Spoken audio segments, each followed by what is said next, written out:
I presume we're live because it's telling me we are live. Yes, hello everybody. Good evening, good afternoon, good morning, wherever you may be watching it live. Great to have you with us. If you're watching it a few days time or whatever when you've got some time to do so, hello and welcome once again to the tNb Gaming Podcast. Back after, can you believe it, a month off?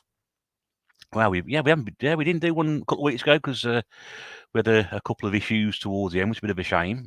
So it's been a month off there. So good to see you back here again. And tonight, or this episode, we are discussing that age-old problem that we have now: digital versus physical. Yeah, you know what I mean.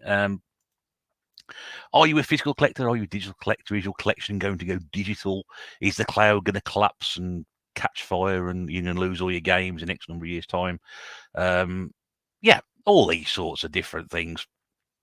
But we shall see how that turns out. Anyway, we've got a tNb panel, and we've also got some of our a guest on tonight as well to discuss it. Guest has picked the subject, so that's all rather good. Loads of things going on. Let's have a quick look through the chat to see who was here. Gordon was here first thing this morning at 10:15. Great subject. Looking forward to this one. So I hope he's here. He's not be sitting around waiting all day anyway. I should hope not. Susie's here. Good evening, Susie. Hope you're all right. Game Zone Bird Room. James is in. Interesting watch. I haven't got one on. Oh, this will be an interesting watch. Oh, yes, yeah. I hope so. Be quite fun, this one. James, Retro Import Gamer. Hope you're okay, James. We'll be seeing you tomorrow, I think, at some point. Konnichiwa, James, says Sean. Good evening, Sean. Good to see you here. We've also got Stu Generation Pixels in. I've noticed you lost your blue hair, Stu. Have you lost your sponsor or something, hair dye or not? I don't know, but didn't recognise you in the last video, but that was quite interesting. Joe's here. Good evening, Joe. Hope you're okay. I had a few problems with your premiere video the other night, but it was good what I saw of it anyway. I was interested to know more about that Stray game, but I'll have to rewatch the one you re-uploaded. But that was good. Gavin's here as well. Snoopy Man. Good evening, Gav. Hopes everything's okay with you. Mrs. Bear's here as well. Brilliant. Liam's here as well. Retro Ram. Good evening, Liam. Hope you're okay as well. Nice to see you in. Ollie's here. Just dropped in. 8-bit boy. Good evening to you. Lovely to see you all here. Yeah, so we'll bring the panel in, and we're going to launch straight into it. So I think this is going to be quite an interesting subject to talk about. I'll let our guests explain a bit more about how we staged it, and feel free, everybody, to contribute and ask questions or put your own comments in there. We'll try, as we always do, to get through them all. Obviously, you're a very big part of this, and we want that to remain the case. Yes, Joe forgot the beginning of the video. I know you. Yeah, Mrs. Bear did say you seem quite tired in it, so I don't know. Look, it happens to us all, I think, as I said at the time. Stray game couldn't be put down. Very good, Liam. Very good. Right, let's bring our first panelist in tonight, one of our tNb regulars. So very warm welcome back once again to my friend and yours, Pete Fighter 2. Good evening, mate. How are you? I'm not bad, mate. How are you? Hey, I'm very well, thank you. You appear to have a beam in the top right-hand corner. It's the window frame. Oh, it's a window frame. Oh, sorry. Yes, that's right. I just noticed when I brought it. I thought, oh, yes, something happened now. You moved the camera around. No, you've moved the camera around since you had it moved last time, didn't you, I think? Yeah, I'm still trying to find my way with it. It's there's too much stuff in this room now to find a decent angle for filming. yeah. Tell me about it. I'm still perched in this very corner of the desk. I thought there's a bit more space in here now, but no, I don't know. It's always the age-old problem, isn't it? We still have digital collections. That's what we weren't physical collectors. We wouldn't have this problem, would we? Well, am I really a physical collector? I mean, we should really save this for later, shouldn't we? But we should do, yeah. But it sets the scene, doesn't it? It sets the scene. It does, yeah. But the vast majority of what I've got is actually digital because the vast majority of it is less than legal. But yeah. We'll go to that later. Leave it there. Is it cold? Because James seems to think you look cold. I don't know. This was the first hat I picked up. I'm probably going to get too warm later. Do you know, yes, today was the first time I've been out without a hat on since it went cold in the last year. That's always a sign.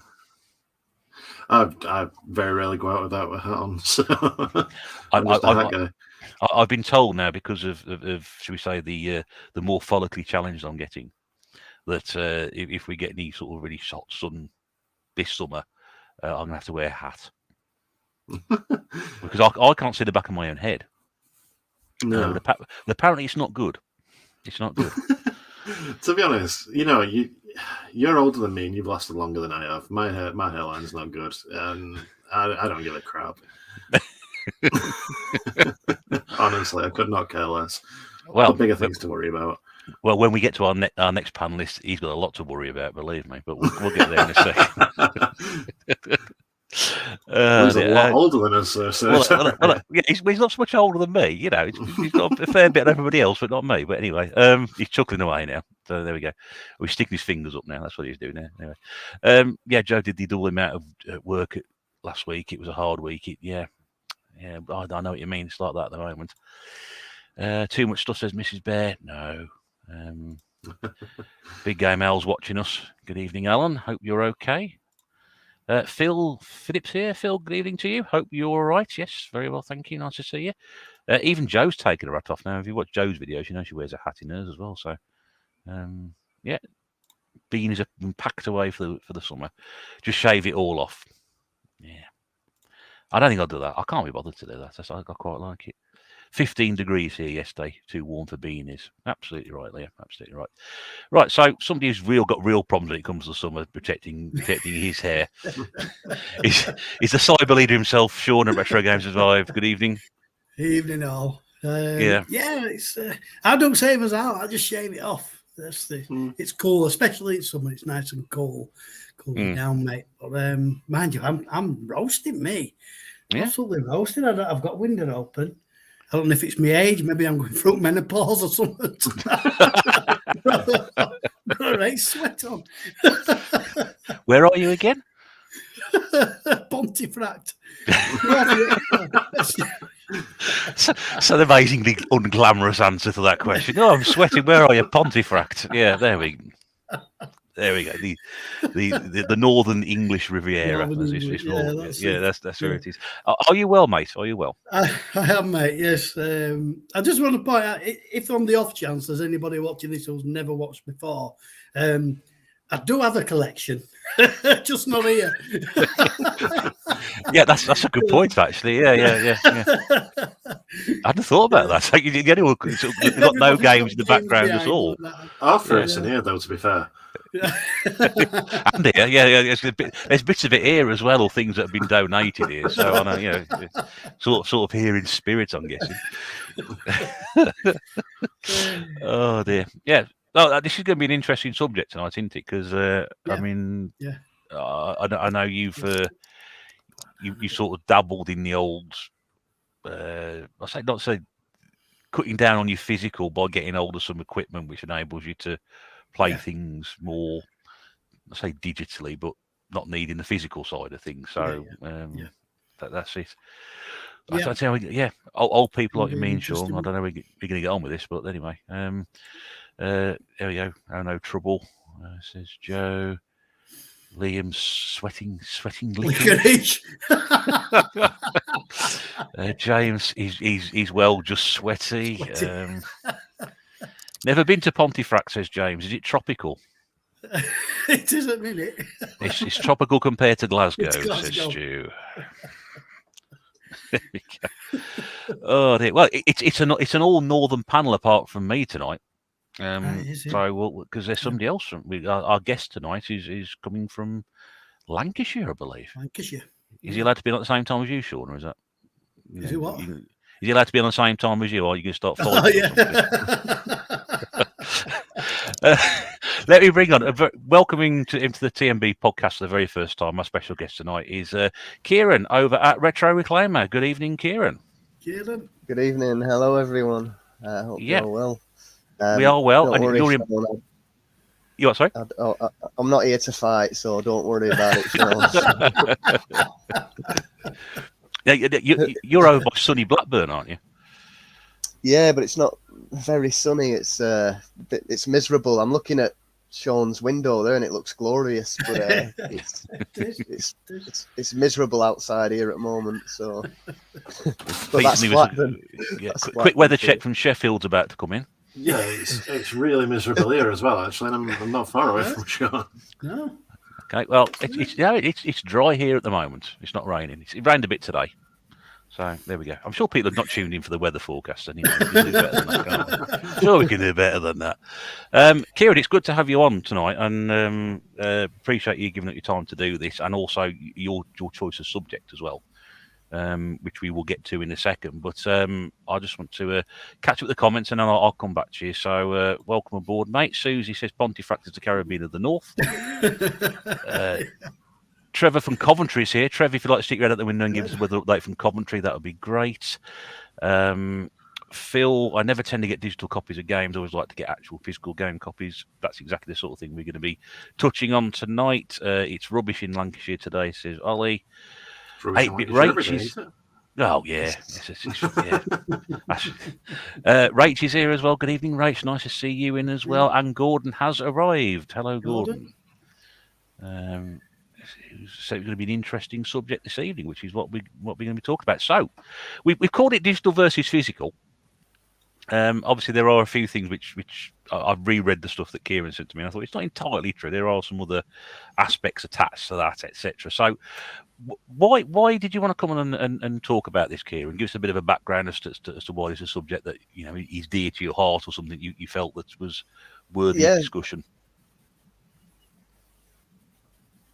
Yeah, so I think as a collector, I look at all my stuff and I'm enjoying it all at the moment. But I just think in terms of the future, how will it go? How will the collection change in the future in terms of sort of bringing modern stuff in? And when I say modern, if I think about Xbox 360, PlayStation 3, that's still relatively modern in terms of collecting, I think. But I tend not to collect for this Xbox One or anything beyond that, due to, well, I feel like it's pointless almost, because the media is not complete, if you know what I mean. So I don't know. I've just always thought, how will it evolve, and is it do the pros outweigh the negatives? So I mean, when you say digital, that comparison, are we talking new releases, or are we talking if you went back in time? Because I know a lot of people like to play things off Evercades and emulation. So if you were retro collecting at the moment, are we sort of talking the same debate applied to that? Would you go and buy the physical stuff, or would you try and play it in a different way? Yeah, I guess. I think overall it's more sort of a journey through time, if you will, that my thought process is on all this.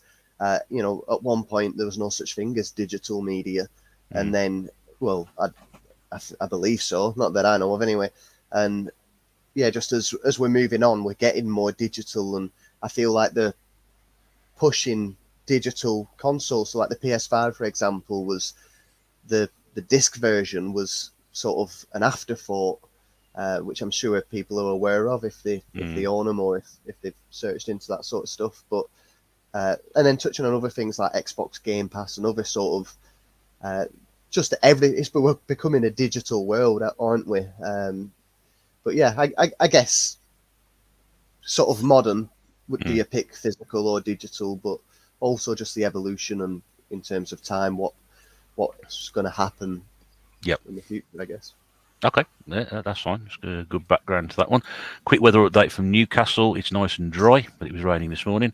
And Trevor confirms it was wet in Coventry, just in case anybody's interested. If they're not, then we'll just move on from that one. James, Games and Burberry said, can't stand modern gaming anymore, so time-consuming with day one patch and then downloads, DLC. It's never-ending nowadays. I suppose from my point of view is that, I'm somebody who likes the physical nature of things. I mean, I appreciate that over time, old fogies like me are going to, we're probably going to get passed on the same way the physical media is as well. We're going to be, things of the past. But yeah, I just can't, if I'm buying something, I want a, sort of physical copy of it, and I've always been very pro that, really. And I would worry about anything digital going forward is the fact that something happens to it, you've lost it. You haven't got it. Is there a way of what's the digital footprint going back? Can you get hold of this again? So I don't modern game anyway. Most people know I don't modern game. It's not really something I'm going to be getting into. But even with PlayStation 4 and stuff like that, I've downloaded stuff for PlayStation Plus, and it's all very well and good, but you haven't actually physically got it. Which I don't know. I just like having that stuff in the palm of my hands. What about yourself, Pete? What's your thoughts on that to start with? Well, just like digital in general, like Well, an overview, and we'll get more into the sort of ins and outs of it after we've had a word for myself and Sean. I mean, I've always been more like I know a lot more modern than like you and Sean really in my gaming habits, and I think digital's got its place. Handheld gaming, especially, it's just so like convenient to have like a full digital collection on a handheld system because you've got it all there with you. But I try not to buy digital now on like the modern systems on the PS5 and Xbox Series X because just because of how much space they take up the games nowadays. It's like I installed Star Wars Jedi Survivor this morning. I've not played it yet, but I installed it and it's taken up 148 gigabytes on my hard drive on a 500 gig hard drive for this one game. So it's like if you're looking to buy digital and part of your money for digital games, when it comes to the time and place where they're actually going to switch off the servers and you're not going to be able to re-download the stuff anymore, you need to really pick and choose what you want to keep because there's only so much space. Back, the older sort of systems, I've got a terabyte hard drive in my PS3. I've got everything I've ever bought digitally on that locally. I think I've got a 500 gigabyte card in my PS Vita. Everything I want on that is there, like locally as well. So. And the Switch, like even going by modern game standards, the Switch, like the footprint on your memory card from like a Switch game is really minimal, and you can hot swap memory cards. So that, like I said about handheld stuff, it's just really convenient to have things just there ready to play. So and it's not that taxing. It's just that my issue with it is the fact that like one day with the bigger systems, you are going to have to just basically decide on what you've paid for is not worth keeping and not get anything back for that. But what a lot of people do they make the mistake of is believing that when they've bought something digitally, they've paid for the game. You haven't. You've paid for a license to play the game, and you don't actually own the game. It's all in the fine print. You never own the game that you've bought digitally. So they have got a full right to take it away from you, I suppose. It's a shitty practice, but it is something that is within their rights, and it is detailed there in the fine print whenever you buy anything like that. I'm sure we'll touch upon it later, though. But like Kieran said about the about modern stuff, when you're buying that, a lot of the time what you've got is essentially a link to a download and some DRM to play it on a disc. So I think even a physical collection is going to be absolutely useless at some point in the future. But without getting too far ahead, like what people have done with like things like the PlayStation 3, the PS Vita, the 3DS, they are maintained by the community. It's like their own dedicated game stores now online. So the games, I mean, it's not legal, but the games are still there for you to download and play, as if it was like an actual physical store that was maintained by the company. So it's like it's kind of a bad thing, but I think there are ways where I think these things are going to be preserved in the future if you're just willing to like hack a system or put custom firmware and stuff like that on. It's not as simple as just buying an EverDrive and filling it full of stuff, but I think there will be ways to keep these digital purchases alive later in the future. Yeah. Okay. Yeah, that's fine. No, we'll get more into it, but that's some good points there, mate. Just going to what we've got on the comments from people. Rach says it all the time. Loves the old systems, but Jesus Christ, the cable's needed for them driving you mad. God, yeah. They do indeed. Gordon collects anything cheap, and that includes digital. Which is good enough. PJ Venom's here. Hello, my friend. How you're okay tonight? James agrees with Rach. The cables but the older systems are good on those. Al, Big Game, I'll just posting some of the links to the guys' channels. Thanks for doing that, Al. Just would have mentioned if you want to go again, links are actually in the description below on the chat on the video as well, and that's included the tNb lads who aren't here: Rob, Nath, Eddie, and Martin. If you'd like to go across and show those guys some support as well, that'd be great. Rach carries on saying she tried to download something from Steam and download time was over a year. What? What was it? What? I mean, internet is crap, but bloody like they loaded up Sultan's Maze on tape. Yeah. What on earth was that? Phil says, I don't bother with PS Plus or DLC modern gaming content just as long as I can play the game. Games and Bird Room says hello to BJ Venom. Yeah, again, thanks for mentioning those channels out. That's pretty appreciated, mate. Trevor says, I like physical, but I do like the ease of swapping games digitally. If you're new, like and subscribe to the Retro Bear, you can do if you want to. I'll leave that with there. He's doing a very good job there, Matt Stick. I'll give him keeping on his stream saying, thumb the stream down and unsubscribe to him. It didn't seem to work. People just seem to, feel sorry for him after that. I don't know what it is, but thanks for putting those in the chat, Al. You didn't have to do that, mate. Thank you. That's it. So, Sean, what about yourself then? What's your thoughts on this particular subject? Yeah, it's a weird thing because, I mean, obviously, from my art, I am a collector of physical software. Mainly, obviously, the Commodore stuff. I suppose you could download it digitally, but again, it's like I've always said before, there's nothing like having it playing through the actual system that it's supposed to. I know there's the frustrations of loading and all that, but that is how it's meant to be played.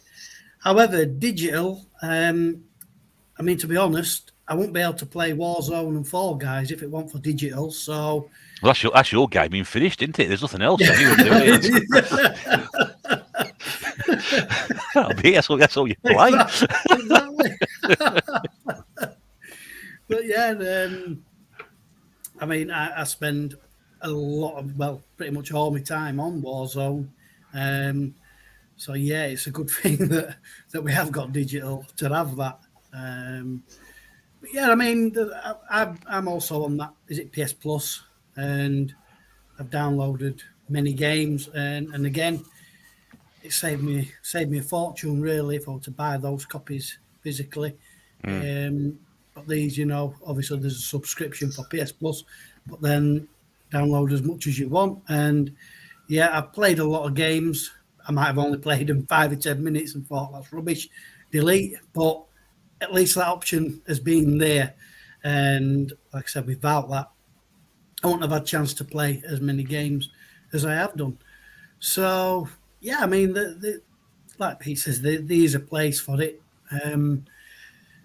Am I worried about it becoming completely digital? Do you know what? To be honest, not really, because I did try collecting for PS5, but to be honest, it was just too overwhelming. There were just releases coming out left, right, and centre. Older systems you could probably keep to date with buying the games and that, but PS5, even Eddie said, he reckons that, by the end of the PS5 life, they probably have 10,000 games, releases. That's insane. That is insane. I mean, how hard is it to go for the systems that we collect for, yourself, Xbox 360? It's hard enough doing them, but let alone PS5, and imagine Series X will be exactly the same. But yeah, okay. I've warmed to it. Let's say that. Warmed to digital. Okay, all right, lovely, mate. Thank you for that. Gordon says my intentions with my Switch was always keep it digital because the eShop had some cracking deals on physical games. Stupidly expensive. PJ Venom says 90% of my lazy gaming these days are basic PS Plus monthly downloads. Liam's solution is the only thing to consume digitally is porn. From his own personal experience, let's face it, games, it's all about physical. Joe says, I love physical, but that's how it used to be, so that's what I'm used to. I'm old school, love the artwork on games, but I do play on PC, few downloaded games. But those games, not physical. Yep, I would very much agree with that old school purpose. So, right, Kieran. So let's deal with this first subject. Then we will refer to what I posted. I'm going to read this out, and then I'll let you pick it up from where we are. So you've put on here first thing to mention, and there's 4 points altogether. So we will go through these in point term. Inevitably, games will come rarer and more expensive. But do we think there will be a cut-off date when the next generations who become gamers / collectors simply have no nostalgia or interest in the likes of the 8-bit and 16-bit, for example? Are you all right, Sean? Did you digest that one? Getting rid of the 8-bit 16, but I sat when I read that first. We'll have nothing else to play. Will one day lose all their value as no one will be willing to pay the current asking price? Okay, so Kieran. Okay, so this is something I always think about, because it seems that when this became popular, retro gaming, collecting, whatever became popular, however many years ago that was, the prices have just shot up for everything. The only thing I've seen where prices have dropped slightly is for the N64, and that's sort of recent, and again after the COVID spike. But in terms for myself, when I look at the value of things, I think of sort of, I don't know, original Xbox. So I don't know what generation number that is, but I generation. I tend not to bother knowing about what generation. I don't really care, to be honest with you. It's like, how old is it? The Xbox is 20 years old. Thank you. That's all. That's good enough for me. I can work it out from there. So anything sort of 20 to 30 years old, that is sort of where my nostalgia mainly lies.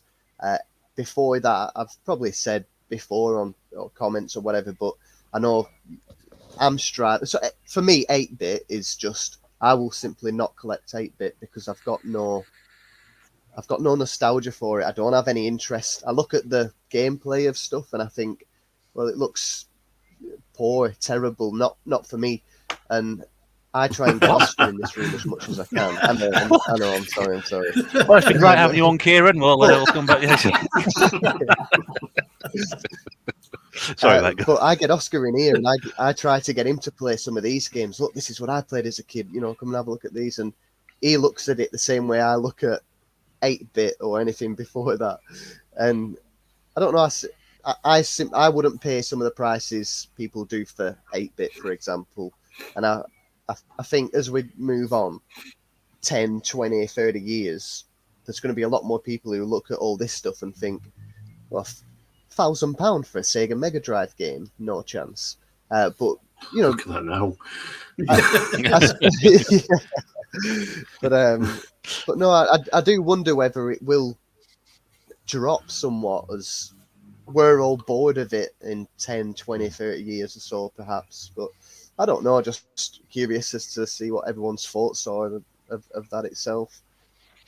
I mean, I think it's a very interesting point to make. I mean, there's this nostalgia for it now, but and I see nostalgia for it in people. I mean, we got a wide range of ages on here tonight. We got me and Sean at one end, and you and Pete sort of the other end of it, and obviously there are people in the chat of all different ages as well, and we all have different opinions on it. But I mean, from my point of view, you got to think about how old, some of these games, like Mario Brothers, the original Super Mario Brothers anyway.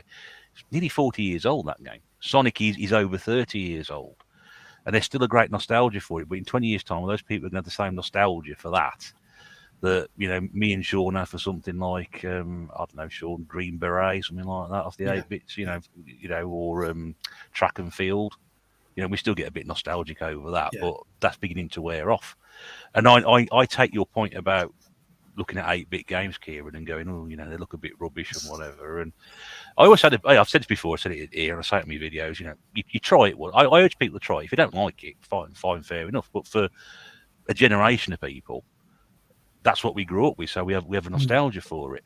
And I'm sort of wondering in 30 years' time, are people going to have the same nostalgia for that as they would do for Fall Guys or the your new Call of Duty game or any other big release that comes out now? Are they going to be sort of looking at it from that point of view?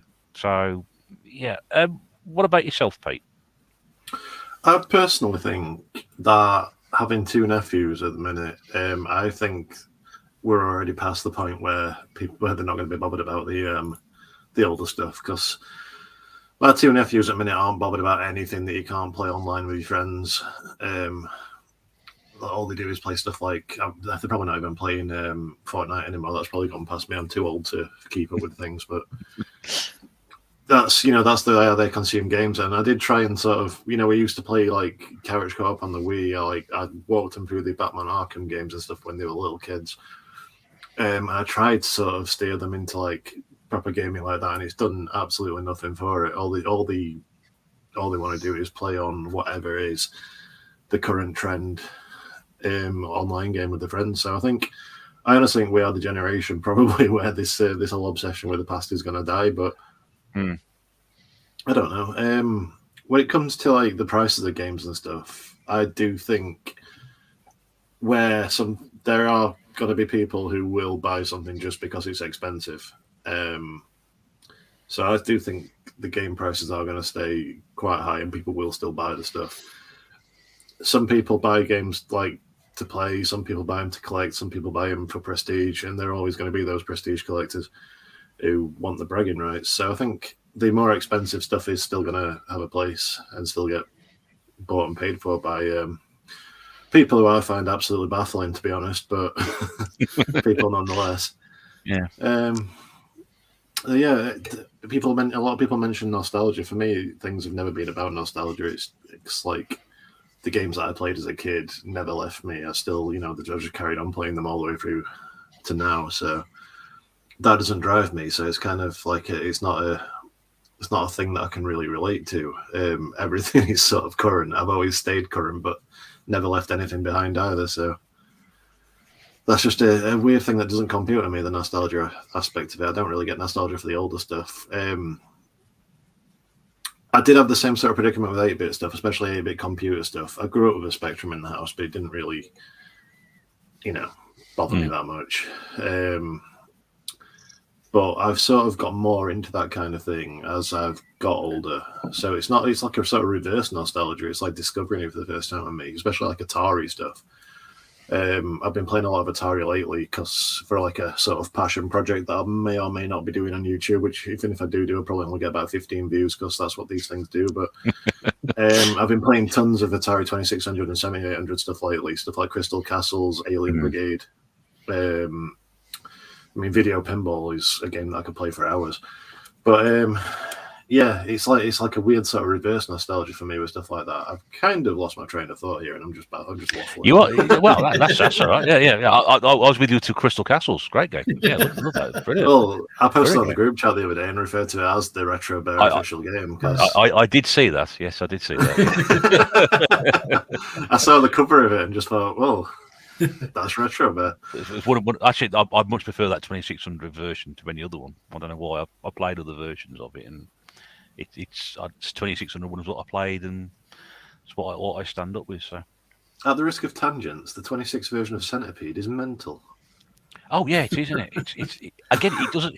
There's nothing to it. You are like literally a little block, and yeah, but I played the arcade version, and I played the 7800 version, and I went to the 2600 version. It's just so hard. Yeah, I played it. Oh God, I can't remember. It's definitely been the last couple of years, and I didn't do too bad on it. In fact, I did do some footage, but I didn't save it for some reason. I didn't do too bad on it. I did a lot better than I thought I was going to do. Actually got better as time went on. But yeah, it's a mental version. It really is. It's crazy. Yeah. Anyway, I've completely derailed that, so that's all right. Yeah. Let's move on. That's okay. I mean, you mentioned about the price of the games. I mean, I'm still amazed that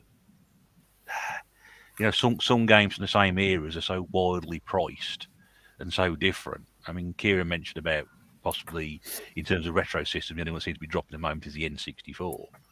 I mean, what you said there about prices will still stay as they were. I agree. I don't think some of the expensive stuff is going to drop.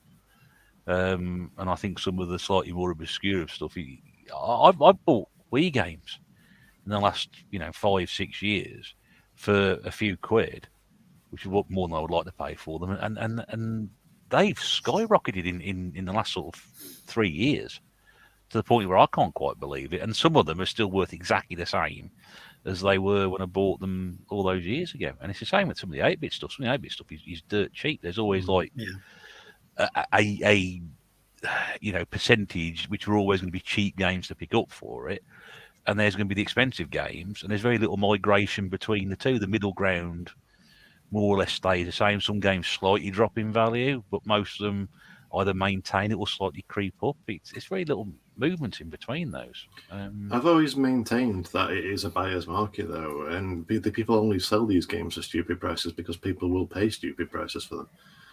And all it needs is for everyone to just stop. But they're not going to, are they? That's it. No, they're not. That's the thing. It goes in waves, as Kieran said. It's like, when this hobby became popular, we're going back probably on 10, 15 years, maybe a bit further than that.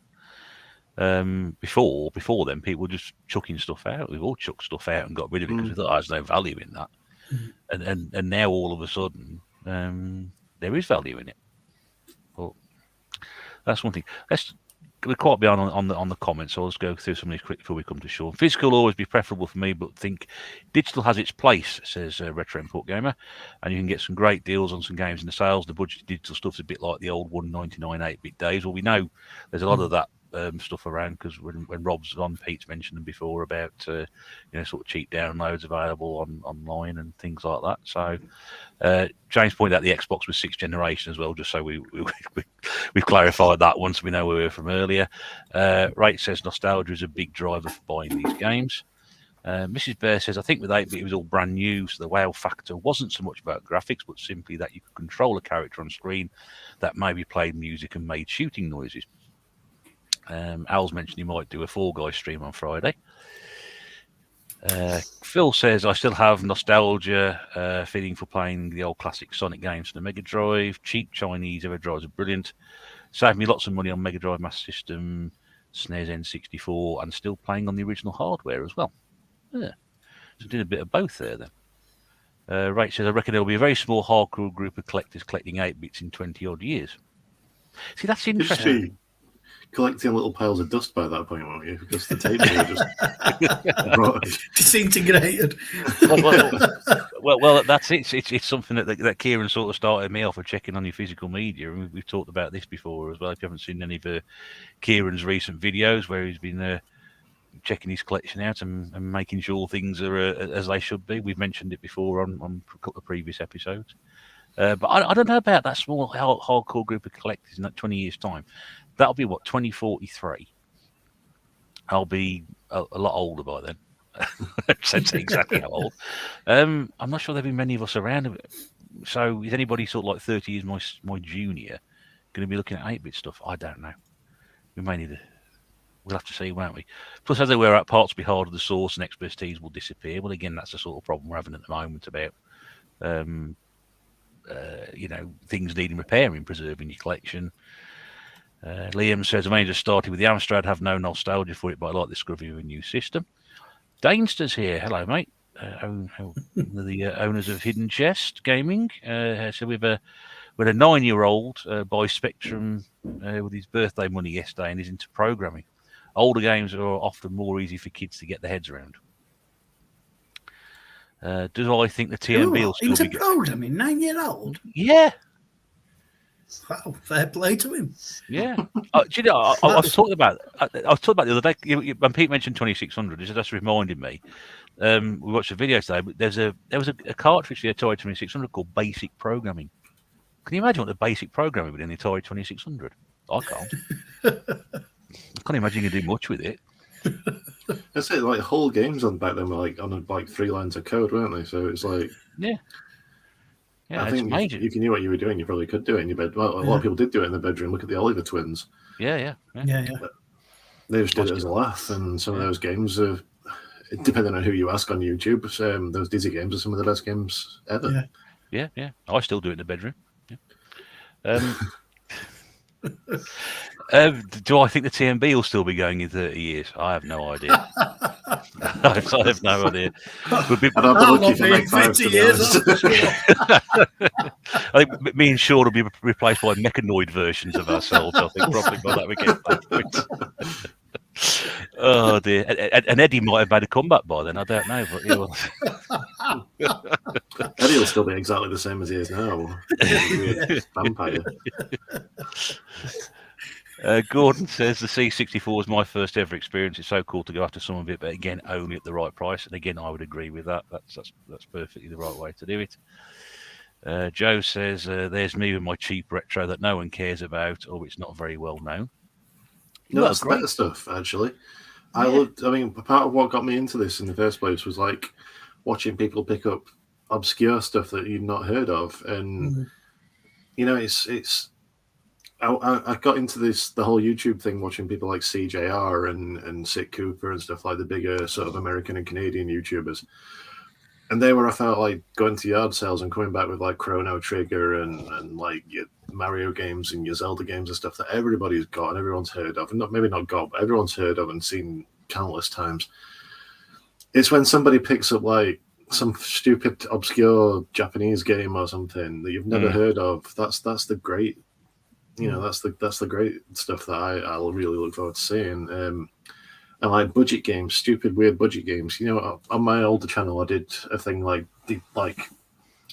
dipping into, you know, some of these like bootleg mini consoles and stuff and finding stupid, weird games on that. And that's the kind of thing I like to see. So, yeah, sorry for going on yet another tangent, but keep going. They're not very well known games because that's how people discover shit. Yeah. Oh, it's always, you know, fun to get. I mean, it's like was it Ivy the Kiwi on the Wii? I bought that ages ago because I think it was for the guy who created Sonic the Hedgehog. I think it was. I thought it'd be worth a lot more than it was. It was £5. I thought, oh, there's no value in this, but it's a really intriguing game that very few people have heard of, and that's about £30 now to buy. Since you mentioned that, I've been looking for a copy and I've never actually seen one in a shop. Yeah. I've only ever seen it twice. Once when I bought it, and then once again probably in the last 12 months. But it's not one you see. But it was never very expensive. It's the most expensive I've ever seen this game. 6 times what I paid for it a number of years ago because it's you know it's I wouldn't say it's a rare one, but perhaps it is. I don't know. I can't imagine there's a rush on it that we've got the £30. Susie says Pete keeps promising to sort me an Amstrad 464 emulator, but I'm still waiting. One day I should be able to play Roland on the Ropes again. Yeah. Yeah. Cornerstone City 777. Good evening to you. Hello. I've not seen you in the chat before. Nice to have you along. Game companies need to provide a way to play older games. Old machines break down. There are hundreds of great games stuck on dead platforms. I mean, we've got things like this Porky box of mine. It's got Spectrum, Amstrad, and Commodore. But I think I've said it before. The only trouble is half the time you can't actually play the games because the joypad's just not configured to the game's controls, and that's a bit frustrating. So have you tried putting a USB keyboard in? Because a lot of things. Honest, try it because it might work. It's like a lot of things like that. It just wired to work with any kind of USB controller and a keyboard. You can plug it in and it'll just work fine. Oh, right. So no, I can't speak for that myself, but answering questions as we go along, solving short technical problems. If anybody has anything else about that, Dylan's here as well. Good evening, Dylan. Bet some of these indie publishers do new modern games to CPC. Which is a conversation about that. I know they do. Philip says Newcastle CEX stores PS5 games cost anything between £40 and £55. PS4 10 to 35, PS3 2 and 25, PS2 2 and 15, PS1 £5 and £90. Wow, that's a big movement, isn't it, on those? He also mentions personally never had any experience of playing Atari, Amstrad, and Commodore. Well, you need to sort that out, mate. Have a go at that. 8-Bits in the Basement is doing vids on programming his own 2600 again, going back to earlier. Liam says the tNb will carry on in 30 years, that there'll be holograms like from Red Dwarf. Oh, yeah. That's it. Joe says, I bet people will keep the retro framed and sealed up. The retro will be ornaments in years to come. Rob's here. Rob says, for me, just get someone to talk and wave their Yeah. hands around. No one will know any difference. Ivy the Kiwi is fantastic. Yeah, I know we mentioned that one a few moments ago. Formula Karts on PlayStation 1. Assaults I think I've as got well. that actually. Yeah, I think I might have as well. Cornerstone City says, I started buying a lot more indie games. Big game releases broken and buggy and cost a fortune. They certainly do. And Dave's here, Retro 37 Retro. The next console will be whatever stays with physical games. Otherwise, we will all be left with Raid Shadow Legends. Sean, last person to comment on that first bit we talked about, if you can remember what it was. Yeah, I mean, I have to agree. In 8-bit stuff will fade out eventually. Brian, well, I could just swear it, have I? No, it's a cyber leader. I told you that last time you were on. Yeah. But yeah, I mean, obviously the younger generation, they're just not going to be into the 8-bit stuff. As I say, obviously to those the graphics do look hockey crap, whatever. To us, it's what we had at the time. We were used to it.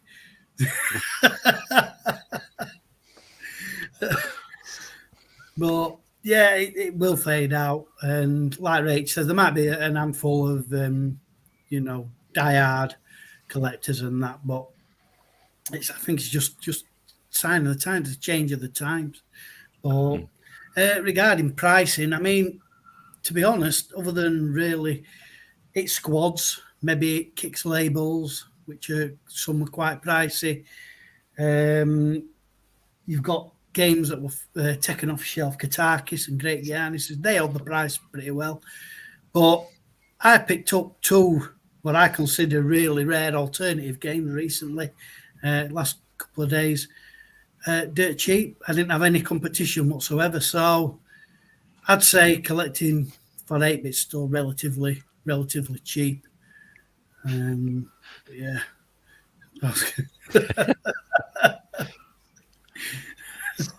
Geez, we're all wearing headphones, aren't we? Yeah. Oh, we are, aren't we? But anybody's Somebody listening. just seen these, actually. Anyone just listening to this, Liam posted the fact that will people wearing headphones, and therefore it's a podcast for headphone salesmen. There we go. Yeah. What else we got? Danny says, I feel that older games, consoles, and computers are a bit like classic cars, expensive to buy and fix, difficult to get parts for, but the nostalgia for them beats everything. That's a pretty good analogy, that one. I think that's about right. It's about right for that. Philip says, it'll be interesting whether the retro game stores will still be around in 20 years' time. They'll be called antique game stores, won't they? I'm guessing. But they'll just be selling PS5 games. Yeah. There'll be a new program on television, or if there is television in 20 years' time, called the Retro Games Roadshow or something, featuring a hologrammatic Fiona Bruce talking to Sean about obscure 8-bit games. We got it. Al needs some new headphones. Maybe the panel could recommend some. Yes. Any of the 4 on display tonight, worth getting. Joe says, love Atari and Spectrum, but before my time, but I'm still enjoying the gameplay, and the games are cheap, which I like. They certainly are. They are. Right, so next one then, Kieran, coming back to you. So you sat there and you just all this going on. So the next, just jump in. If you don't agree with anything we say, mate, just jump on. Don't just sit there in silence, because we go around. I agree with it all. I think I did want to clarify my 8-bit comment. Obviously, I've no nostalgia for it, but I have when I watch it through YouTube, and when Pete, you were saying about discovering games and stuff, I didn't even know there were such thing as cassette-based games before I started this hobby. And I've even still today. How old are you? 31. 31. Yeah. Grief. Wow. I'm used to being the youngest. But I still thought, like, with a cassette, like, how, it's going round, isn't it? It's constantly going. How can you control anything? But I need to when I see videos, I particularly like the Amstrad with the green screen, and I don't know if the Commodore or others do green screen, but it just looks kind of funky to me and very old. So I would like to have a go at one of those. It's like the Fallout aesthetic. I love that kind of thing with the green screens and stuff. I'd love to have a thing here, Vectrex, but A, I've got no space for it, and B, I just can't afford to run it. Yeah. Well, that's it. Like I mean, I'm not aware of the cost of it, but for me, I wouldn't spend a great deal of money on something like that because I don't have that nostalgia, that drive to part with so much cash for something that's probably not really worth it. So that's what we do with all these. Is that a plane? Is that Pete? That's a train. It's not me. It's not me for once. It's not me. Ambulance says it's me, but not that. Right. Yep. No, I agree on that point as well, because I mean, to get into something like that, if you want to go back and experience all that cassette-based stuff, it's not going to be cheap to get it set up. You're going to put a lot into it to start with. I mean, as Rach alluded to in the comments, and me and Sean will quite happily testify, a lot of that stuff is incredibly cheap to pick up. You can pick up tapes, tapes for £1, complete tape games for £1, but to get the proper kit. And you mentioned, the Amstrad with the green screen. If you want the Amstrad, you've got to buy a monitor to go with it, unless you've got the special adapter, which means you can plug it into a telly. You're going to be talking 100 to 150 quid. So, that's just for the hardware. Yeah. And then you got Vectrex. You both mentioned the Vectrex. I mean, the Vectrex prices are crazy, and they've been going up and up and up for the last couple of 3 years. It's got a real interest from people. I mean, I'd never heard of one. I'd never seen one in action until Mrs. Bear got a couple in for repair. So it's not something I'd have nostalgia for, but it's a smart little thing. But yeah, it's going to probably set you back about again £200 to £300 just to get one of those in. And are you going to put a lot of time into it? Probably not. So, back when we're on the subject of not really knowing how cassette games work, I've got a console over there which runs games from a videotape, and let me tell you how that works. It doesn't. It's bloody crap. It's one of the worst things I've ever played.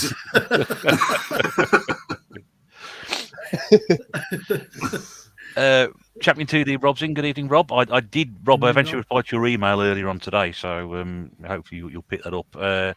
Rob has no nostalgia for cassette-based games, and he's 41 years old. Dana says, why do you need nostalgia for an item? I'd say 90% of Vectrex owners now never had one as a kid, myself included, but because they played and won, I fell in love with it. I think, again, that's it. I say about these old systems, you play on them, either fall in love with them, or you wonder what the fuss is about. Rob said, I was very late to home gaming. I did have a C64 for about 5 minutes. Addy Sneaker Freak Steve is here. Good evening, mate. Hope you're okay. Rate says about £500 for a Vectrex. I looked after playing one in the museum. Wow. Danny was right. Says Steve, the Vectrex was a flop in the 80s. Never saw what people fall in love with them, and now is a unique experience. Absolutely right on that point as well. Dylan says you can still play the 8-bit games on real 8-bit hardware using various SD devices. Not too expensive. You can have a complete library on a gigabyte SD card. Well, there is that way of doing it as well.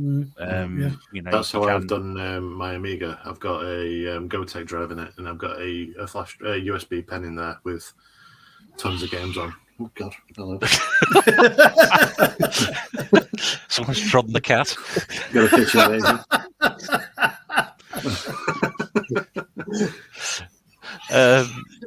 But you're right. You're right there again. There is a way of doing it. If you wanted the proper experience by the hardware, it's going to cost you a lot of money. You can do it on the. You can upgrade your own. You can even get those old devices. I've got a BBC to upgrade with the SD card, which I've got ages ago and hadn't done.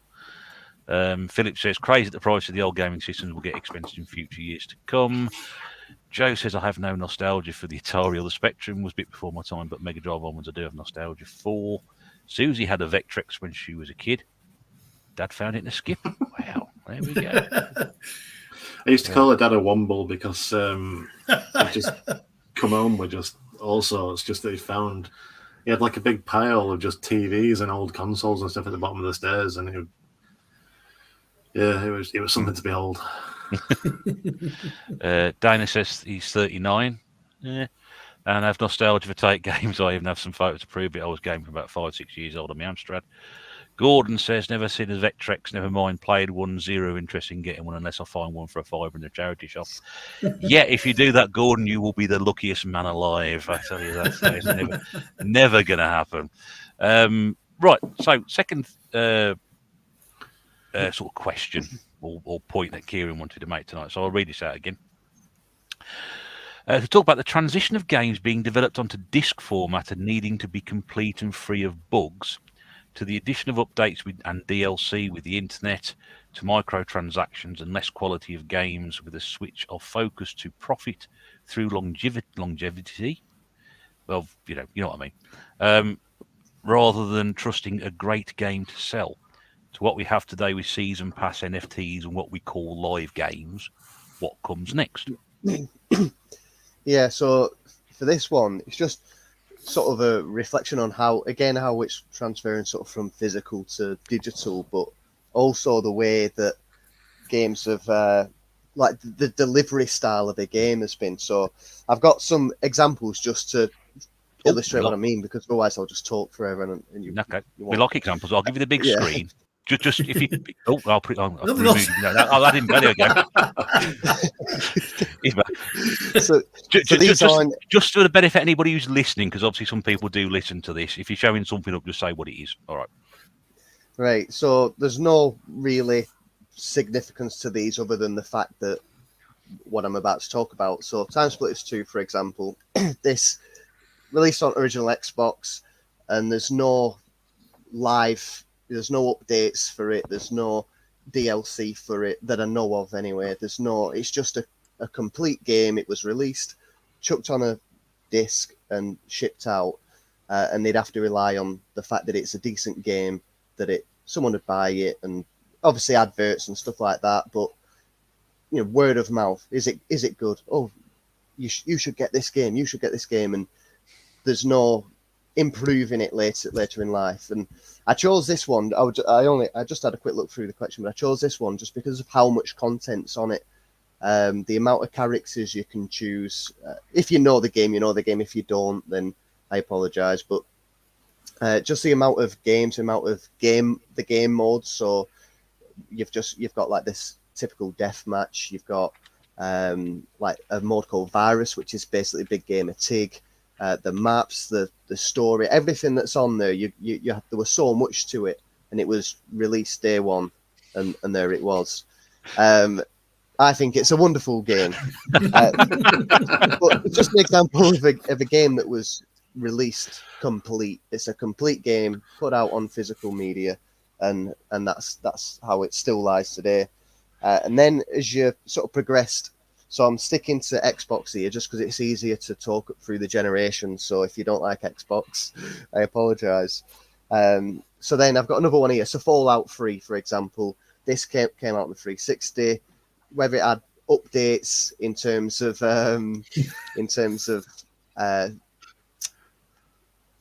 quality of life improvements or whatever, I'm not sure. Probably, but I'd say mainly complete. But then it also came with DLC. So once the game's been out after 6 months, a year or so on, you could then sort of either buy packs like this, whether it was online or on a disc, and you could the game had opened up. So you might have completed it and finished it, but now you've got DLC. There's more to the game to play. Another example was Star Wars Force Unleashed. Again, sorry, I'm just sticking to 360. You'd finish that game, but then I remember several months later there was extra missions or extra characters that you could pay to download and improve the game.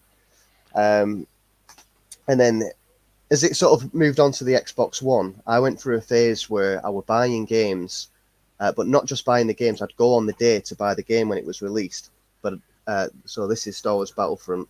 I bought this on the day it was released, but rather than just buy the game, I also bought the Season Pass, which Season Passes have sort of changed.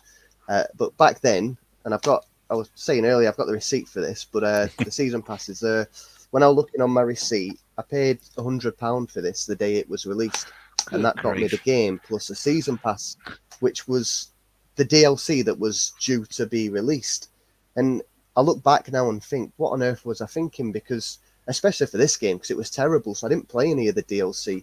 I thought the game was really, really poor, and I lost interest. By the time the DLC came out, which I paid for, I was playing other stuff.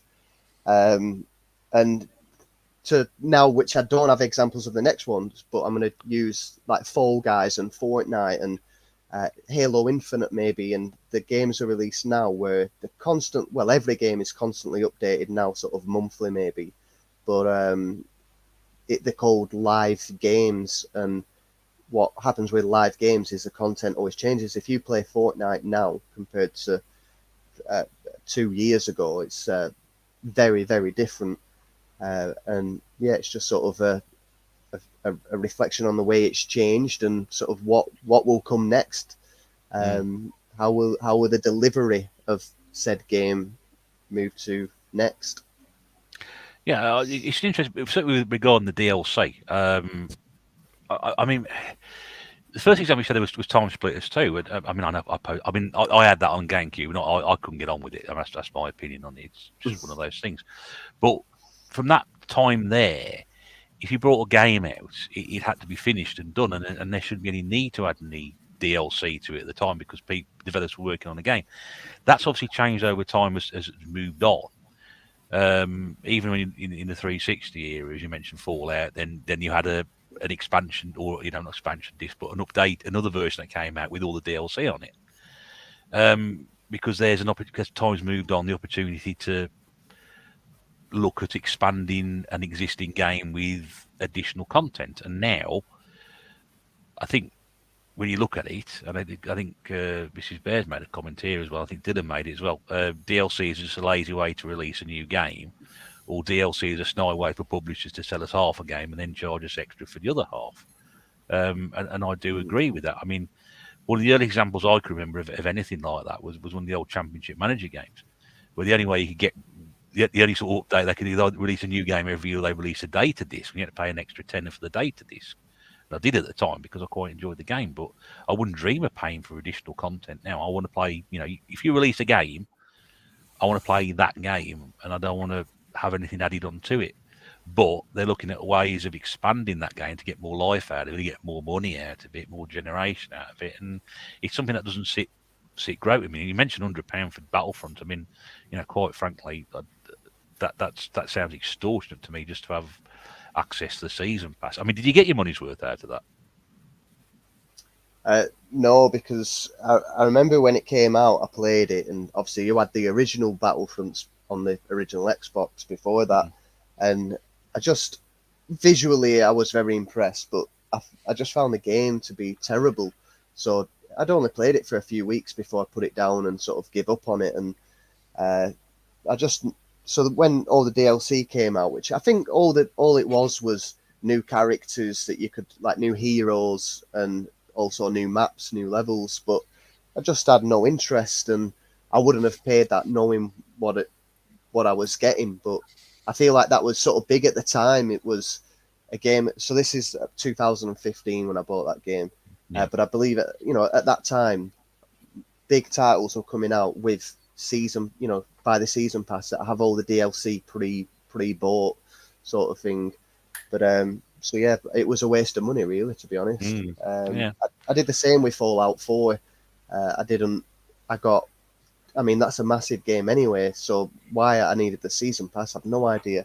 But I didn't even get halfway through the game before I got bored and finished playing it, and so I never touched the season pass stuff. So yeah, it's one of those. You pay your money and you take your choice, don't you? At the end of the day, it's. Before I come to Pete and Sean, just quickly again catch up with some comments we've had there. Cornerstone City says perhaps they should start remaking some of the old 8-bit games to the modern systems. That wouldn't be a bad idea. Yeah, it would. Mrs. Bear would love a Vectrex. Well, you better get saving then, because I ain't paying for it. The Vectrex is a pretty unique system. It's not something to be emulated easily. It may be why the systems are quite sought after and expensive. Yep, I would certainly go with that. Dana says, I worry more about disc games in the future than any format. With, as you say, non-complete games on discs, glorified download codes, and disc rot is real. It certainly is. Everything degrades over time, says Rob. Going back to Time Splitters 2, Philip says he owns that for the GameCube. No DLC updates required. Those were the days. That was it. You know, you brought a game out, and that's what it lived and died on as such. Dana said, I've noticed it on Saturn games. It's the disc rot. Yet cartridges and even tapes seem to hold up more. Rip my copy of House of the Dead and the Saturn. Jangir Ahmed's here. Good evening, Jangir. Nice to see you with us tonight. Rob's heard stories about the Saturn stuff with the disc rot. It is concerning, yeah. And Kieran, you know, we've had a discussion about this and looking at, you know, discs and quality. I know our very own good Aldino's had a few disc issues of the 360. Cornerstone City trying to play my backlog, waiting for the PS5 stuff to drop in price. Currently about 20 hours into Far Cry 3. What's all this talk of Xbox talk? I'm here for Manic Miner and Jet Set Willie, says Steve. Gordon says, I like it when developers keep up and add more stuff to games. Borderlands 2 and Alan Wake are fresh in my mind. Both had excellent DLCs that add to the experience. Rob says, I think it's a case-by-case basis. Some DLC is just lazy, cash grabs, but others sometimes it is genuine additional content.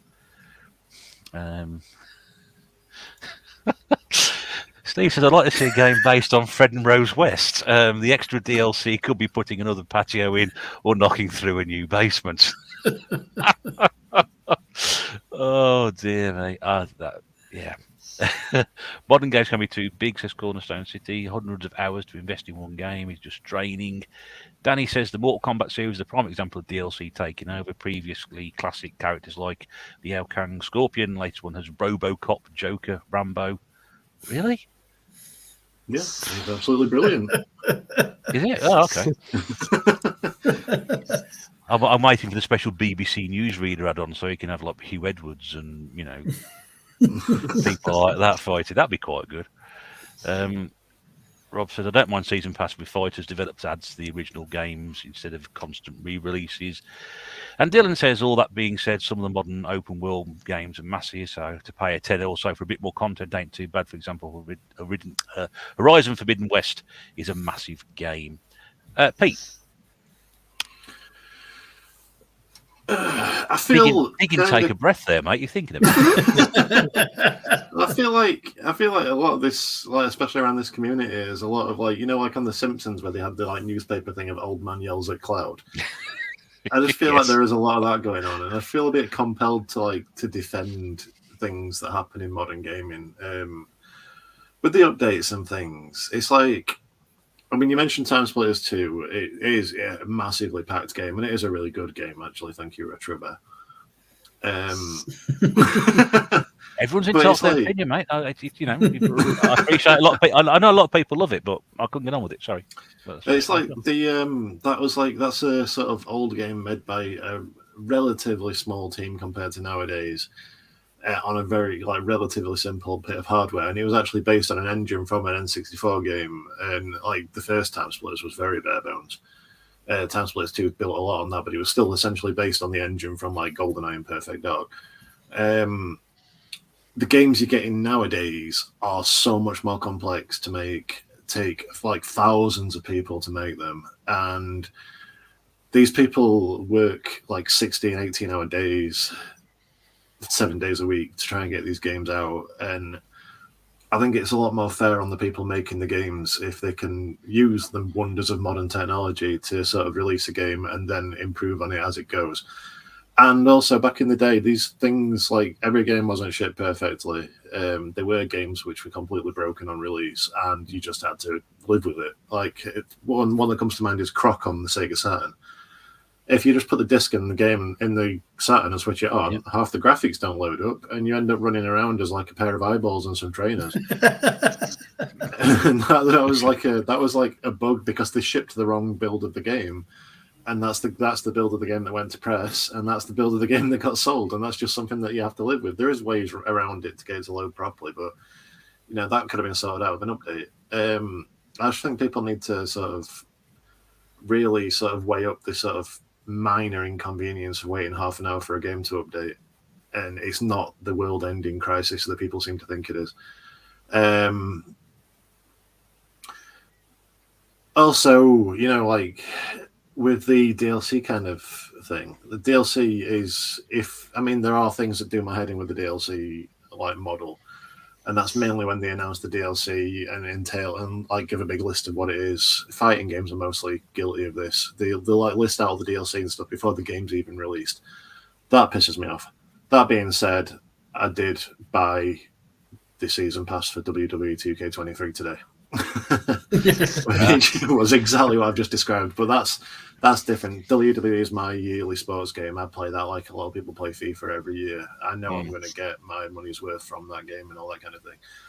I do wish the characters that they release and show screenshots for and videos for are actually working before the game's even out. They should be on the disc, but that being said, stuff like Fallout, the DLC is like a sort of ongoing thing, and you're getting like full, like Dylan said, you're getting like full expansions to these worlds. With Fallout, you get new like parts of the world. With one of them, I think you got like almost like with Oblivion actually, with the Shivering Islands, you got almost like a comparatively whole new game for that DLC price, and that is how you do it right, because that is what they kind of release the game, then carry on working on it, and it's like for like a little bit more money, you get a bit more longevity to the game, and it's like Fallout 3 went from like a sort of 45-hour game to like a 140-hour game through DLC, and then later on they released the Game of the Year edition, so you can get it for like a tenner, and you can get all that content for like a tenner if you didn't get it in the first place.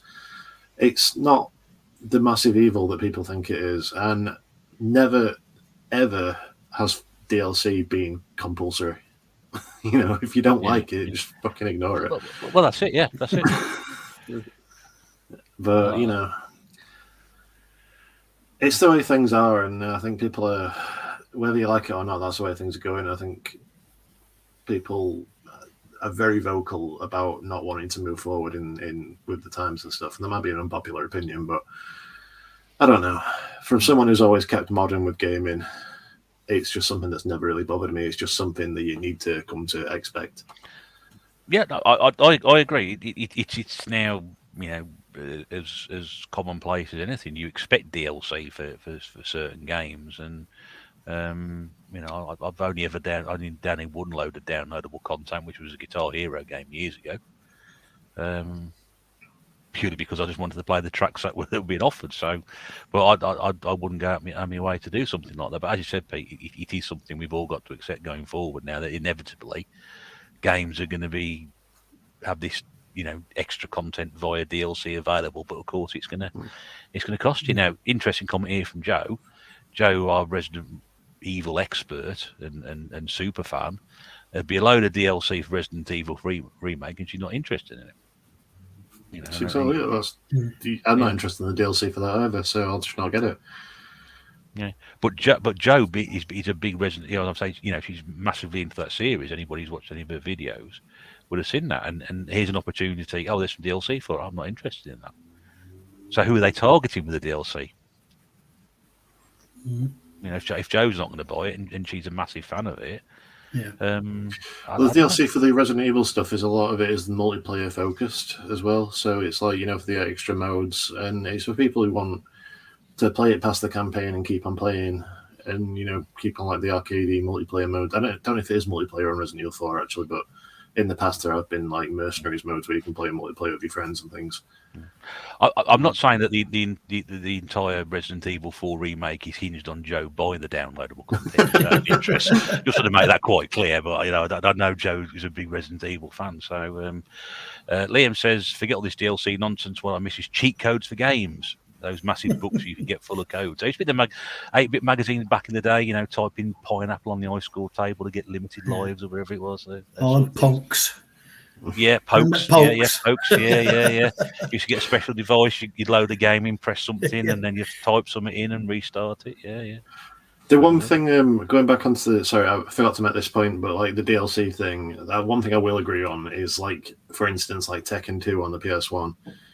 You start off with like your sort of 9 or 10 characters you initially get, and every one of those characters unlocks another character when you play through it in the arcade mode with those characters, and you end up with like a massive roster. and none of that's cost anymore. And this is what bothers me about fighting games now, because the Tekken games you get now, you've still got like the initial characters, and then if you want any more, you have to pay for them. That does bother me. But again, it is just a sign of the times, and no one's forcing you to have those extra characters. So, no, you're right. Rob agrees with what you said. Long way from bedroom developers. Games today are far more complex to make and cost a lot more. And unfortunately, it's gone this way. But I guess that's why the indie scene blew.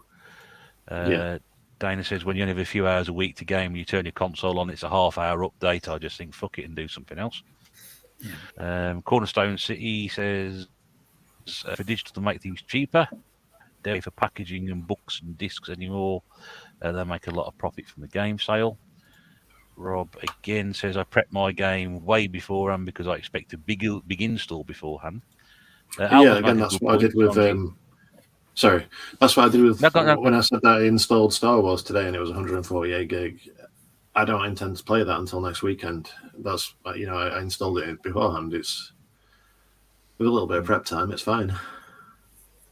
I think that's it. We've got to adapt to it as, haven't we? The way it's changing, we'll just adapt to how it is. I think again, depending what age you grew up in, type of thing, you're going to be more suited to that. But so in terms of DLC and having a complete game, then the DLC afterwards. But yeah, that's sort of what I like.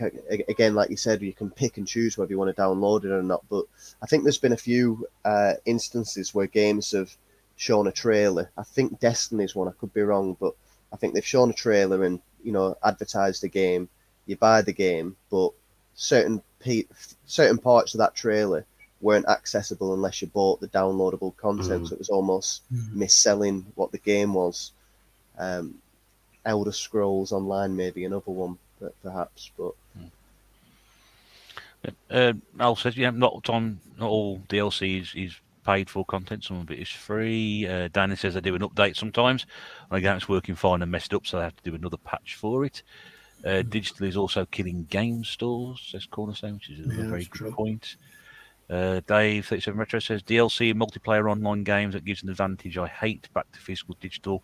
Getting the game on disc and it only being there as a way for you to download the rest of the game is criminal. Rob says I do hate that some physical copies are just access keys for otherwise digital games.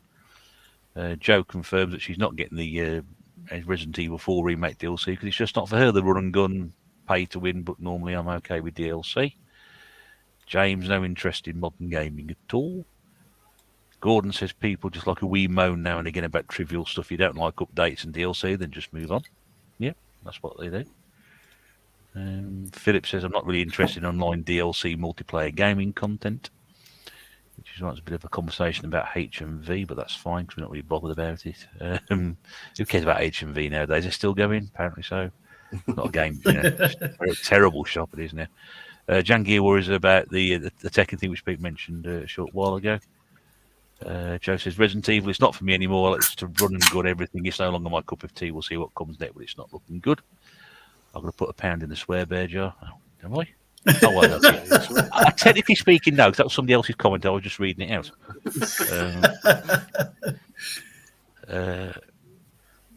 Big Game House says Rob made me buy the DLC for Killer Instinct. Well, I don't think there's anything wrong with that.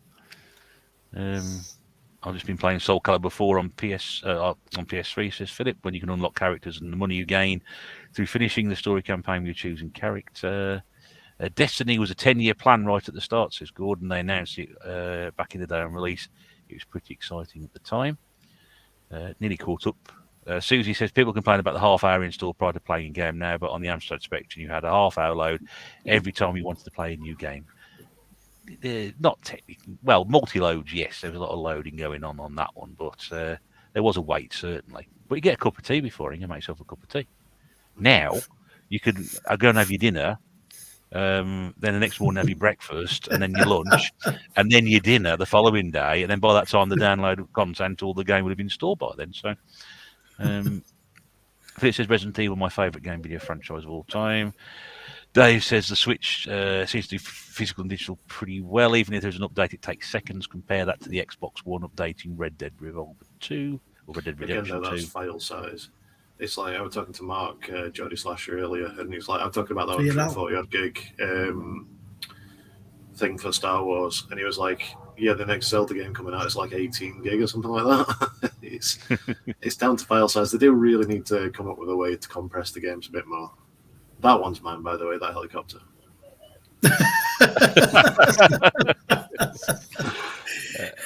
Right.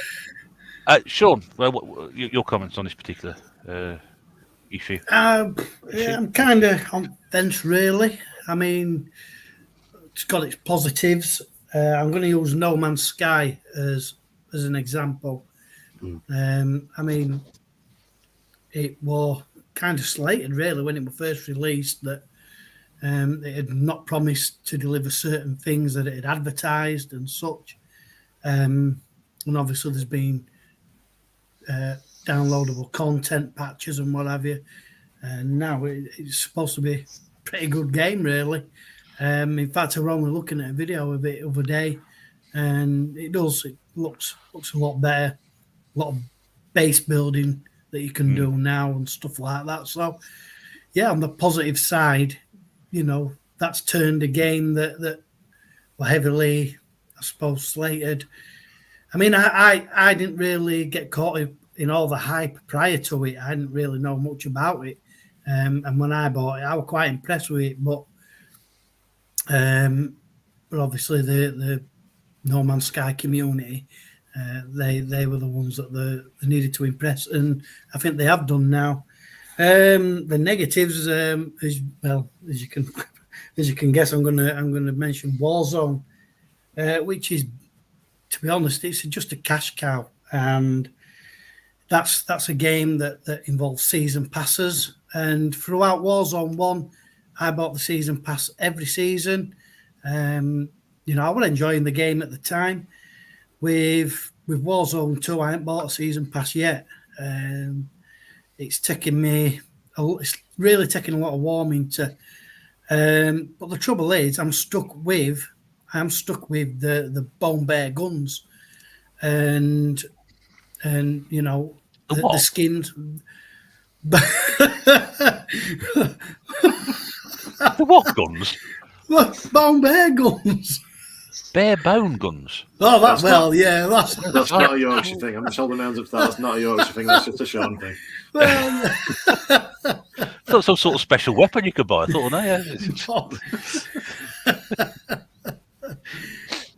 guns that are shit, basically. Recoils like that. No wonder I haven't won a game yet. But yeah, but I mean, they do regular updates, updating all the time. And you would hope that they're fixing bugs, but they're not. You'd hope that they're fixing servers, and they're not. It's just still crashing and freezing up and everything. I go on to the community forums and stuff, and everybody's moaning about it. But it don't matter because there's something new in store, and that's all that Activision seem to be interested in. Is don't matter, put stuff in store, let people buy that. We'll fix part of the game later on when we've got a bit more money off you. But yeah, it's a cash cow aspect. Can't talk asbestos. Now. Asbestos. That kind of ruins the DLC part of it for me. But yeah, and that's it. Touching on that, Sean. So with regards to Warzone, so all those season passes, you had all those character skins and weapon skins. So now Warzone 2.0 is out. They're all lost to you. So you can't use them in. I believe there's a way of going back to Warzone 1.0, but it's sort of ended, hasn't it? Yeah. You can still play Warzone 1 Caldera map, but it's on its knees. They're not really servicing it. They're not really fixing anything on it. It's basically play it as it is or don't play it. Like I said, you can't bring anything from Warzone 1 over to Warzone 2. It's all brand new content. Got it back really. That's something I really don't like with terms of digital media and just digital, because that like I have so Oscar Reed's always on Warzone, and Yeah. I've just bought him that. There's a new pack that's come out, all these gold characters and gold Yeah. weapons or whatever. Yeah. But I get frustrated when he asks me, can I spend my money on this? Because I say, you're spending it on nothing. Yeah, you might look different, but then when you get bored of that game, and I know I've got to sort of change that because that's just the way games are these days. He's probably thinking, well, you're buying bloody 30-year-old Pokemon games. But yeah, it's just, I don't know, it's just a shame. And it matches that. Has anyone seen, is it Free Guy with, there's a movie, I'm sure it's called Free Guy. Don't have to wait there, I think.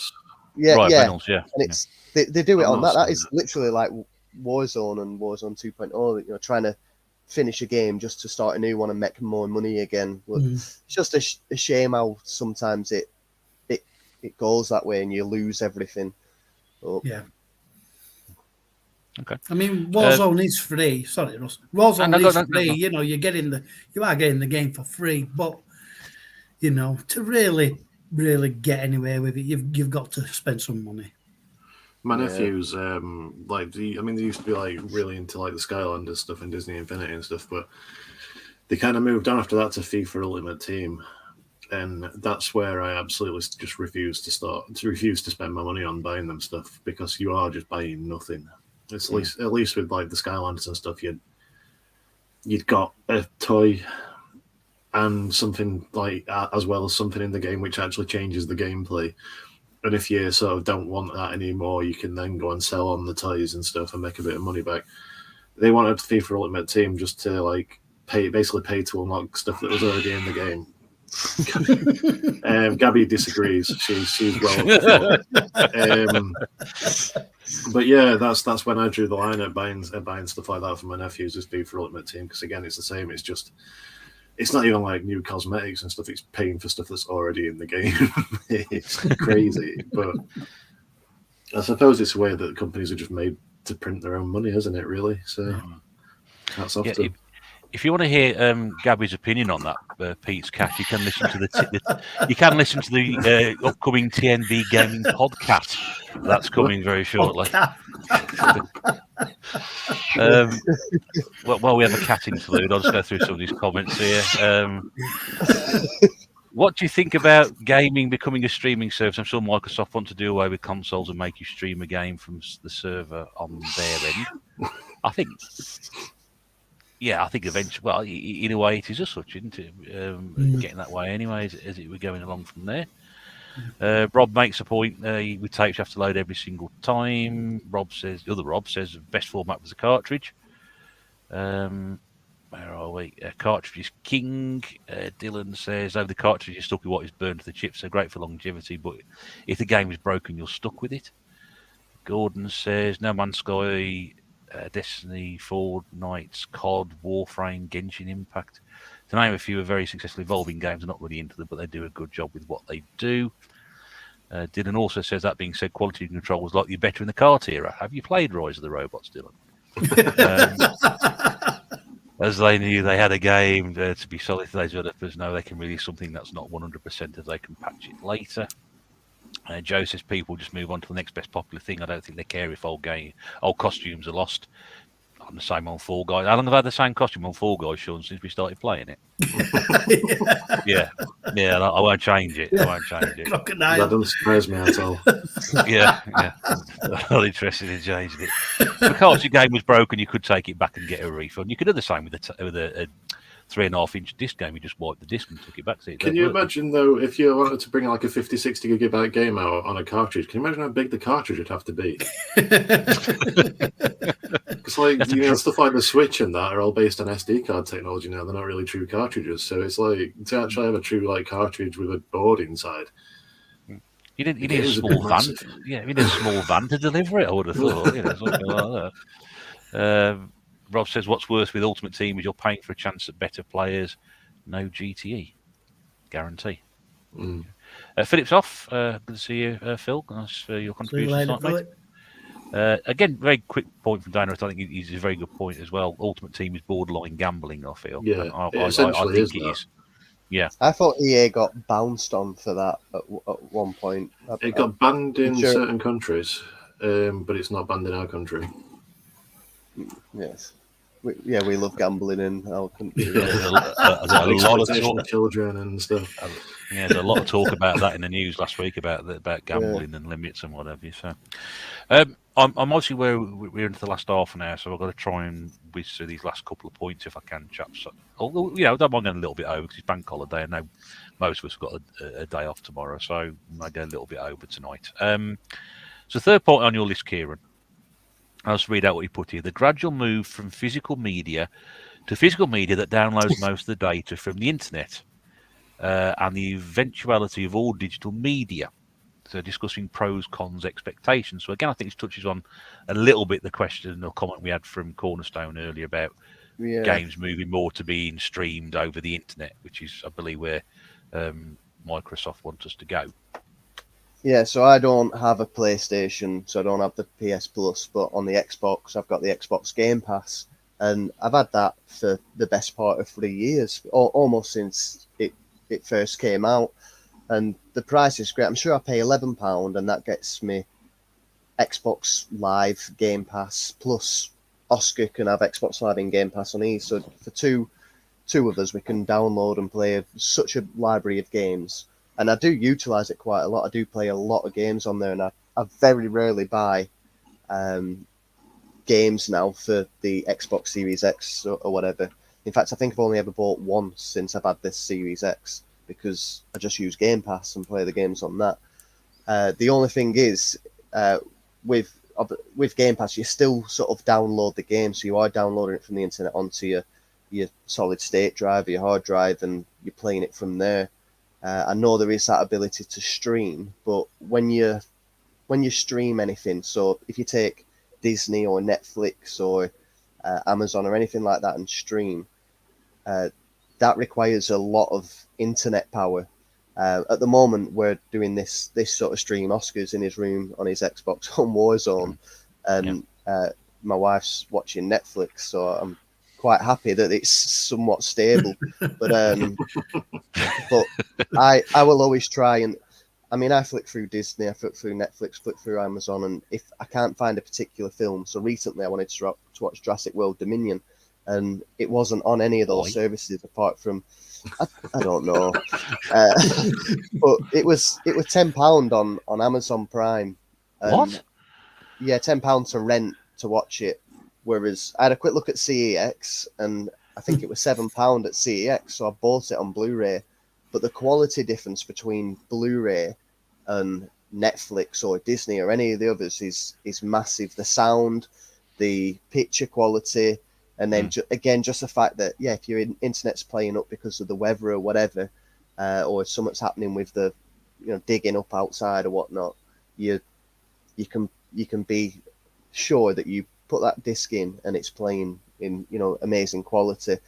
And I do fear that in the future we will move to digital gaming and probably streaming as well, rather than downloading games onto a solid state drive or anything. And will we have that same issue? Will we have constant lag? And is that something to be weary of in the future?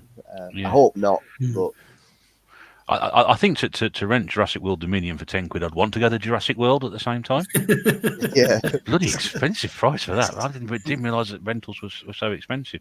Has anybody got the PlayStation Plus service? I'm just wondering because I'm pretty sure when I was playing Daytona, not last Christmas before, I'm pretty sure that was streamed rather That's on PlayStation now, isn't it? PlayStation Now. I think that was being streamed rather than sort of downloaded onto my PlayStation 4.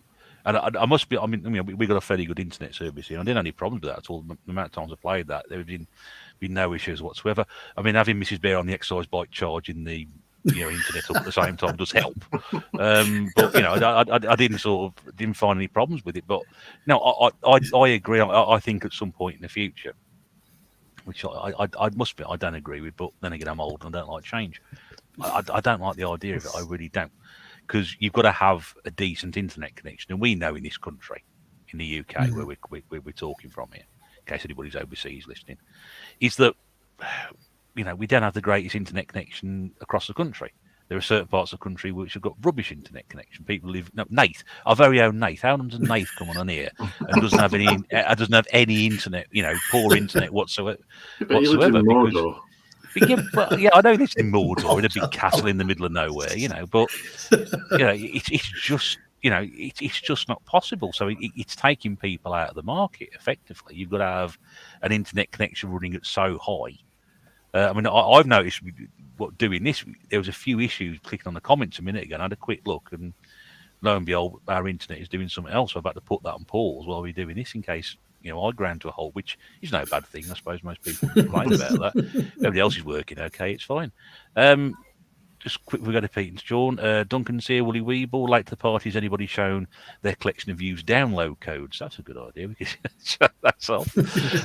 Gordon, most ridiculous thing I've seen in years is switch codes in a box. Yeah, what a silly idea that is.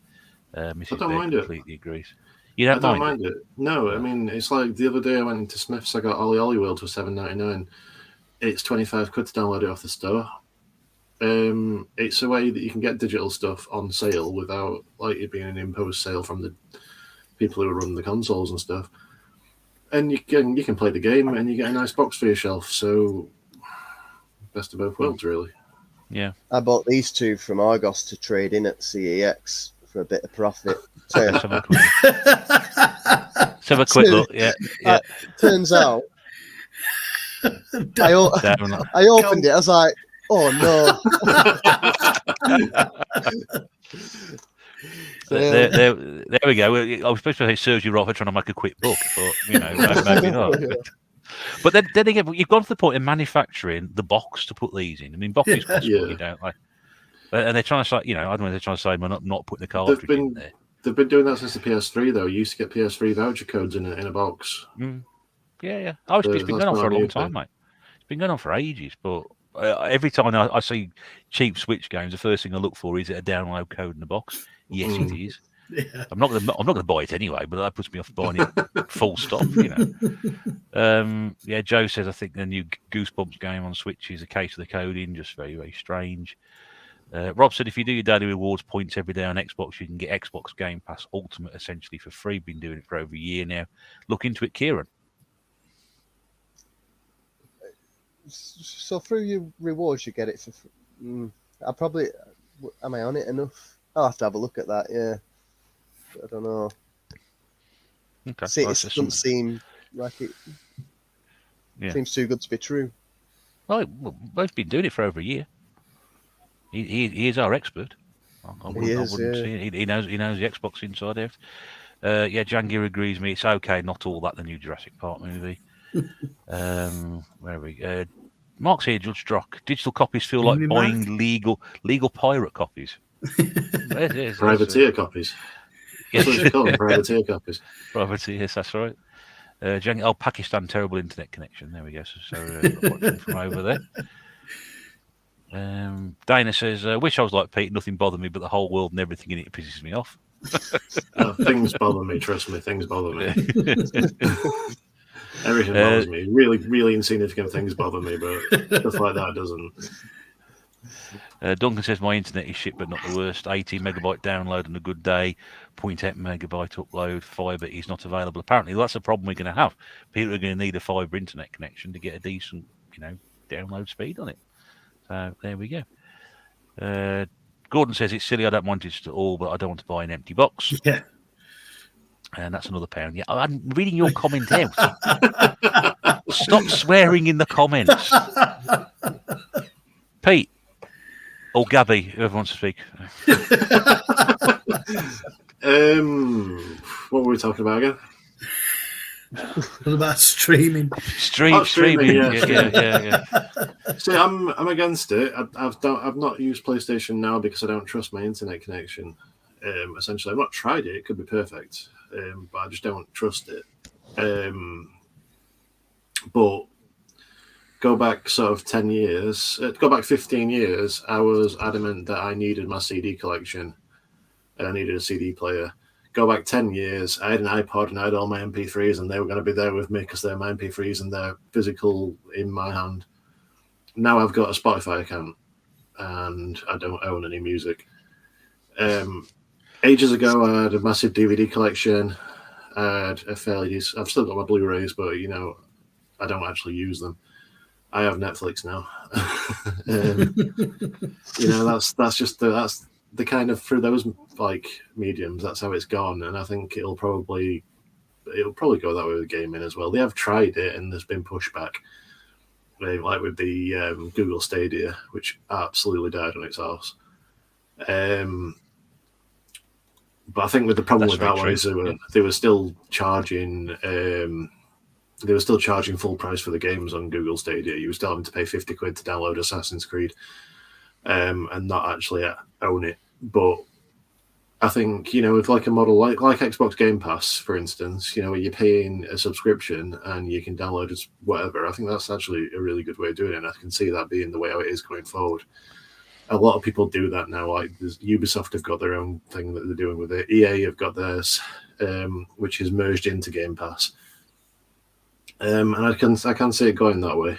It's not something I particularly like at the minute, but I think I will probably just settle into it like I did with music and films. Yeah, I mean, Rachel made that point there as well about she's got very few CDs and DVDs now. Yeah. And me and Shaw are on the verge of throwing out our gramophone records. Yeah, but see, that's the thing, though. CDs and stuff. CDs have been phased out and people listen to Spotify, but records are coming back. Yeah, they are. Yeah, come back. Yeah. Yeah, but young people, not as young as Kieran, but young people. I know because ladies I work with now. She was saying her daughter says she wants vinyl now. Yeah, and then she said, "You mean records?" She goes, "What are records?" They call them vinyls. Yeah. I wonder what they're going to call tapes. Want some oblongs. Some oblongs. Yeah. Some plastics. But again, tapes are making a comeback as well, aren't they? People. There is an interest now in particularly music tapes. People, there's a little surge in that. We've seen what's the other thing that surge as well? VHS. VHS has been start becoming. People still want to, for some reason, buy VHS, even though the quality is terrible. People just have it. So it's one of these swings and roundabouts, isn't it? They come back into fashion. There's this massive nostalgia thing at the minute for the 80s with people who were never even alive in the 80s, which is that's baffling to me. Yeah, people nowadays like Kieran. People nowadays they're having nostalgia for something they never actually lived through, like with stuff like the Stranger Things and things like that being unpopular. I think with movies, there's if you watch a movie on Netflix or whatever, you're watching the most recently updated movie. If you think of like Star Wars, how many times has it been remastered and modified? And so if you have the old VHSs of Star Wars, do we all know Star Wars, don't we? The end of the Return of the Jedi, when Anakin or Darth Vader, they change him, don't they? For spoilers. The newer actor. That sort of people like to watch the way it was originally before it was remastered with new sounds. And I know Star Wars has had so many additions added to it, and it's been changed so often. That's why you can watch it now and think, well, it's not that bad for say it come out in the 70s, but yeah. But the thing is, you could put that back in the cinema now, and people will go and watch it, even though it's a 45-year-old film. People still go and watch it. If you re-release Kramer versus Kramer, no one will go to the cinema and watch that. No one will go. I can guarantee it. No one will go. Wow, they're putting Kramer versus Kramer back in the cinema. We've got to drop everything and go and watch it. Kramer versus Kramer. Where did you pull that from? Oh, I can pull stuff from anywhere. Don't you worry about that. I mean, it's time scale. We'll talk about that one. No problem at all. Going back to some comments, Corso City says, I tried signing up for the Sony streaming service and my internet failed while signing up. I gave up in the end. Google has changed their mind. This is there. Rob says you can play games through the cloud and not download them. Been playing Descenders through the cloud. It's an awesome game. Gordon says, when you're still being charged £60 plus for a digital game on the store, but no physical disc and case, surely digital should be cheaper. It should be. Danny says cassettes are making a comeback. Rach said, never thought tapes would outlast discs. Susie's waiting for wax cylinders to make a comeback. Dana says VHS can have different cuts of films, and I've still never made a DVD. Yes, I can. That's why there is an interest in that pre-certification stuff only available on that, and also some some stuff never made it across to DVD. Dylan says, I think there's something to be said about physical media, including books. These streaming services ain't going to have everything forever. Physical goods are a good way of keeping these things alive.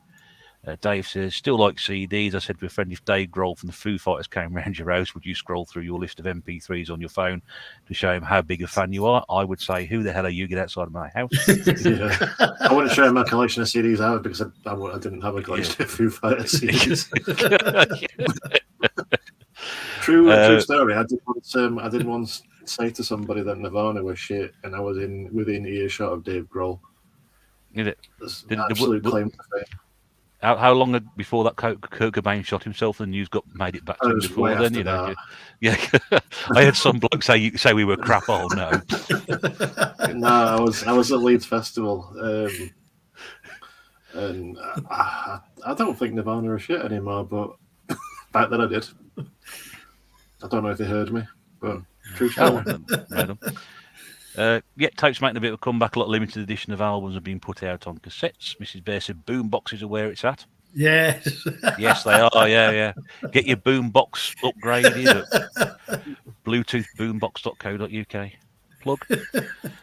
Kieran's ruined Star Wars for Rob. He's going to finally watch it tomorrow after all these years. So there we go. I did read this earlier. Actually, Dana says Return of the Jedi is back in the cinemas at the moment. You haven't seen that one. I think that is the only one I haven't seen on the big screen. Because when they remastered them for the first time, I'm surprised they keep remastering. There's no original tape left on them. But when they first remastered them after 20 years, I think it was, on the 20th anniversary of Star Wars, that was one I didn't see. But it is back in the cinemas at the moment, if anybody's interested in going to see that. Duncan says, my work Land Rover only has a cassette player, still works. And floppy disks, like for the Amiga, is interesting ones as well for longevity, but you've got to store them properly. They are very unreliable, those. Had to throw a load out a few years back. It was heartbreaking to do that. Sean, your turn. Well, my internet's pretty rubbish, and streaming games from like PS Now, PS Plus, or whatever it is, it just don't work very well. Most of the time, textures aren't rendered properly and stuff like that, and like I say, it's laggy. So it's like playing the Sega Rally, Sega Saturn version of Sega Rally. Then, yeah, exactly. Yeah. So yeah, all right, I've got cheap internet, but yeah, it's got a bit of catching up to do really to fully appreciate a streaming service through games. But yeah, streaming is the way forward, and it's exactly like Pete's mentioned, and it's something that I never realised. I only watch YouTube, which is streaming. I don't watch TV anymore. All my music now is YouTube Premium. So yeah, I can't remember the last time I bought any physical music CDs or whatever. I can't. So. It's been a good 20 years. The things sound better though on a record as opposed to Spotify. I don't know personally. I'm asking that. Not better, but different. No. It's like they have the crackle and stuff like that. That's something a lot of people. Again, it's nostalgia. You're not going to get a clearer sound than you are listening to something digitally, whether it's download, whether it's like on a disc or on or streaming over the internet. But people like that kind of scratchy noise from a record. I'm going to admit I quite like it as well, but not enough to start another collection.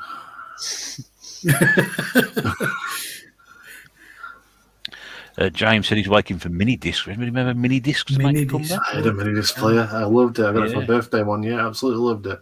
They did. I think they probably changed it now because it's been a while since I've been in the recording studio. But for a long time after like commercial mini discs that like disappeared from shops, they still use mini disc recorders for like recording music and stuff. But they probably use like SD cards now, like used for everything. Gordon says 8-track. Remember 8-track, Sean? No. You don't.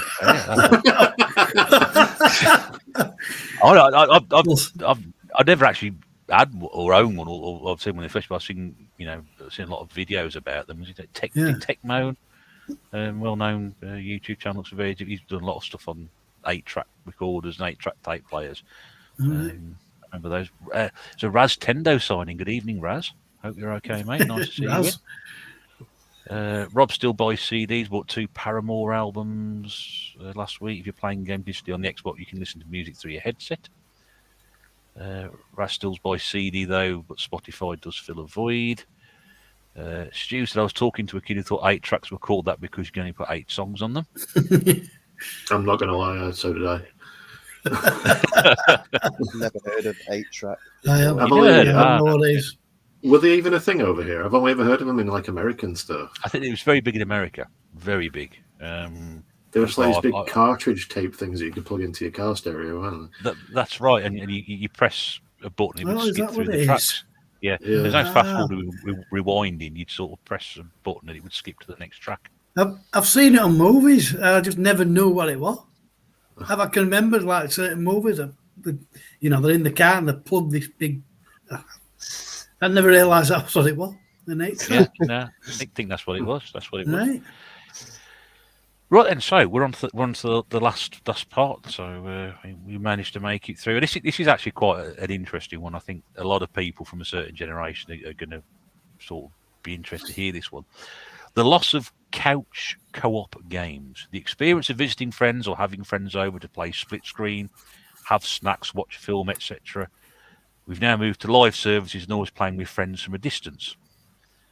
Again, pros and cons and expectations for the future. So, I mean, obviously we now found out your real age tonight, Kieran. I mean, what was your experience of that? Because I come from the generation where we were sort of playing GoldenEye and FIFA and all sorts on. I'm talking the N64, so we're talking about 90s, 96, 98 here. What was your experience with the old couch co-op and stuff? Yeah, so obviously I've had a mixed experience, so I'm again sort of on the fence with this because I can see a lot of pros for both sides to it. Obviously, as a child and pretty much a teenager, everything was co-op. I have 4 siblings, so we all grew up playing the same games together, split screen or like Time Splitters, for example. That were 4 players split screen, and you're all sat together, whether it's your siblings, your friends. You've generally got some snacks or munch, I'd call it. You might then put a film on afterwards or whatever, and you're sort of together socializing, playing all these games. And I think as things have changed, the ability to play online with your mates who live further away and stuff I thought that's fantastic. It's really good, but you don't have that same. It's not the same experience. They're not there with you. You're not able to. You're just confined to the gaming, and then once the gaming ends, right? Yeah, I'll see you later, and then you're gone. It's I don't know. It's got its benefits and drawbacks, but I feel like with it, we're also losing not split screen, but co-op games. There doesn't seem to be as many games built for co-op play as there used to be. Whether you agree, disagree, I'm not sure. I know there's some good examples of stuff, but I feel like there's not as many as there once were. Yep, we got Stu says he absolutely misses the couch co-op competitive gaming. Duncan says used to play Time Splitters on the GameCube with his boys, and Gordon says we haven't lost couch co-op, still available. Me and my son blasted through Gears of War recently, bloody loved it. I come from that era where we used to pile around people's houses and just sort of sit there, and we've always done that, ever since sort of my formative years, getting into gaming back in the sort of mid to late 80s and then through the 90s as well. And Sean will testify this. Even these days we have tremendous fun playing things like Fall Guys online. Yeah. It's a great. And the thing is, I mean, it's great sitting there with your mates and playing the game, but I mean, I don't think it's lost anything in translation to the way it's done over internet now. Because I don't know. I'm not, it's hard to put my finger on it as to why we've moved towards that. It still feels the same. You're still playing with your mates. I mean, okay, sometimes when you're playing on your own, you're going into, servers with people perhaps that you don't know, and playing with a load of strangers online. But you can still, I still get the same fun that we do when we play Fall Guys, and we play Fall Guys with a number of people over the years. It's the only game I've really sort of sat down and done that with, but it still feels like everybody's still sat there because you've got a headset on and you listen to everybody, and you know everybody you're playing with, and it seems like, for me, it's about the same. I mean, yeah, it's a different experience when you're all sat there in the same room, but it still feels now it's exactly that point. So I don't think we've lost it. I think it's the same thing. It's just done slightly differently. You've almost moved from, say, a physical couch co-op to a virtual couch co-op. Pete, there's none of that like digging your elbow in or covering each other's eyes up or anything, stuff like that. that's cheating. That's cheating. Yeah, but it's part of like the fun of it when you're playing couch co-op. You can't do that unless you can remotely switch someone's TV off. You can't do that anymore, can you? We always used to like games with Pete. He'll try and sabotage it. Oh yeah. You don't play to lose, Unplugging the controller was a good one. Yeah, again, you can't even do that now because they don't have wires. Or don't tell people the correct controls. That was a good one as well. I used to do that. I'll give someone the shit controller. Yeah. Which one shoot? Yeah, which one shoot? Yeah, that one there. Yeah, that one. There. Which one am I? That one on the right. Part of the fun is like part of the fun was like almost like now you've got the trash talking and stuff. I suppose that's like the modern equivalent of it. But part of the fun of it was doing that. We used to do it a lot. Only one of my friends had an N64, and would like all pile around his house and play Perfect Dark or Bomberman or Mario Kart. Or we'll pile around my house. We'll get the multi-tap out for the PlayStation, play Micro Machines or Circuit Breakers or Wu-Tang or something like that, and just have like an awesome time. It's like it seemed more social, I suppose, to actually be around in each other's physical company. And it is one thing that I do really miss, and I do think should make a comeback. But like Gordon says, it is still possible, but I don't think people want to anymore, because why bother when you can just put your telly on and you're there? But I don't know. It's something I am sad to have lost, is couch co-op and couch competitive, because it was a lot of fun. But I suppose nowadays I don't really have any friends either, so so I wouldn't be doing it if it was a thing. So I always spent, again, a lot of time spent gaming on your own. I mean, yeah, you'd play with your friends every now and again, but a lot of time I used to spend playing games on my own. So for me, it was quite a solitary experience, and I got used to it gradually. And now the only time I see to play games is when we go and play Fall Guys or something online, because you see, it feels more fun to have more people in there, and you think, oh, we can't get 4 or 5 people on to play. It's like, oh, it's a shame, sort of thing. But I don't know. It is what it is. Pixel Plugs here. Good evening to you. Says Hypersports and Spectrum was great co-op. Split screen, says Mrs. Bear. Generation Pixel said, I even miss playing Gauntlet on a Specky with 2 pairs of hands jostling on the keyboard. See, that was a problem, wasn't it, back then? Because there were only 2 ports or something like that you could put a joystick into, and then somebody have to use the keys. Just try playing. I think it was Micro Machines. Playing an 8-player with 4 controllers, and each person would have to the cars would go on their own. And you'd use you'd use a D-pad for one character and then the buttons for another character, and everyone would have to share a controller. I mean that you have to know people really well to do something like that. I mean that is seriously intense. I forgot about that. I'm glad you mentioned it. James says, never been a fan of online play. It's just not for me. Not the same as playing against someone sitting next to you. Rav says we were 18's Fighting Off Every Day, Tears, Blood, Worms on PlayStation 1. That's another big multiplayer game. Rob, learning to look at your opponent on split screen while being able to control your own screen was a fine art. Again, Gordon says couch co-op is more of an event now. You've got to plan it because it's so easy to jump on COD and just have a chat with your pals. I just want to add on to something I was saying. It's like I was of the opinion for a long time that online play wasn't sociable and stuff. And watching my nephews play, I haven't done it for a while, but watching my nephews play with their friends, like everybody from their class is like playing all together playing Fortnite, and they are still socializing, and it is still like, I mean, it's like I wasn't friends with everybody in my class.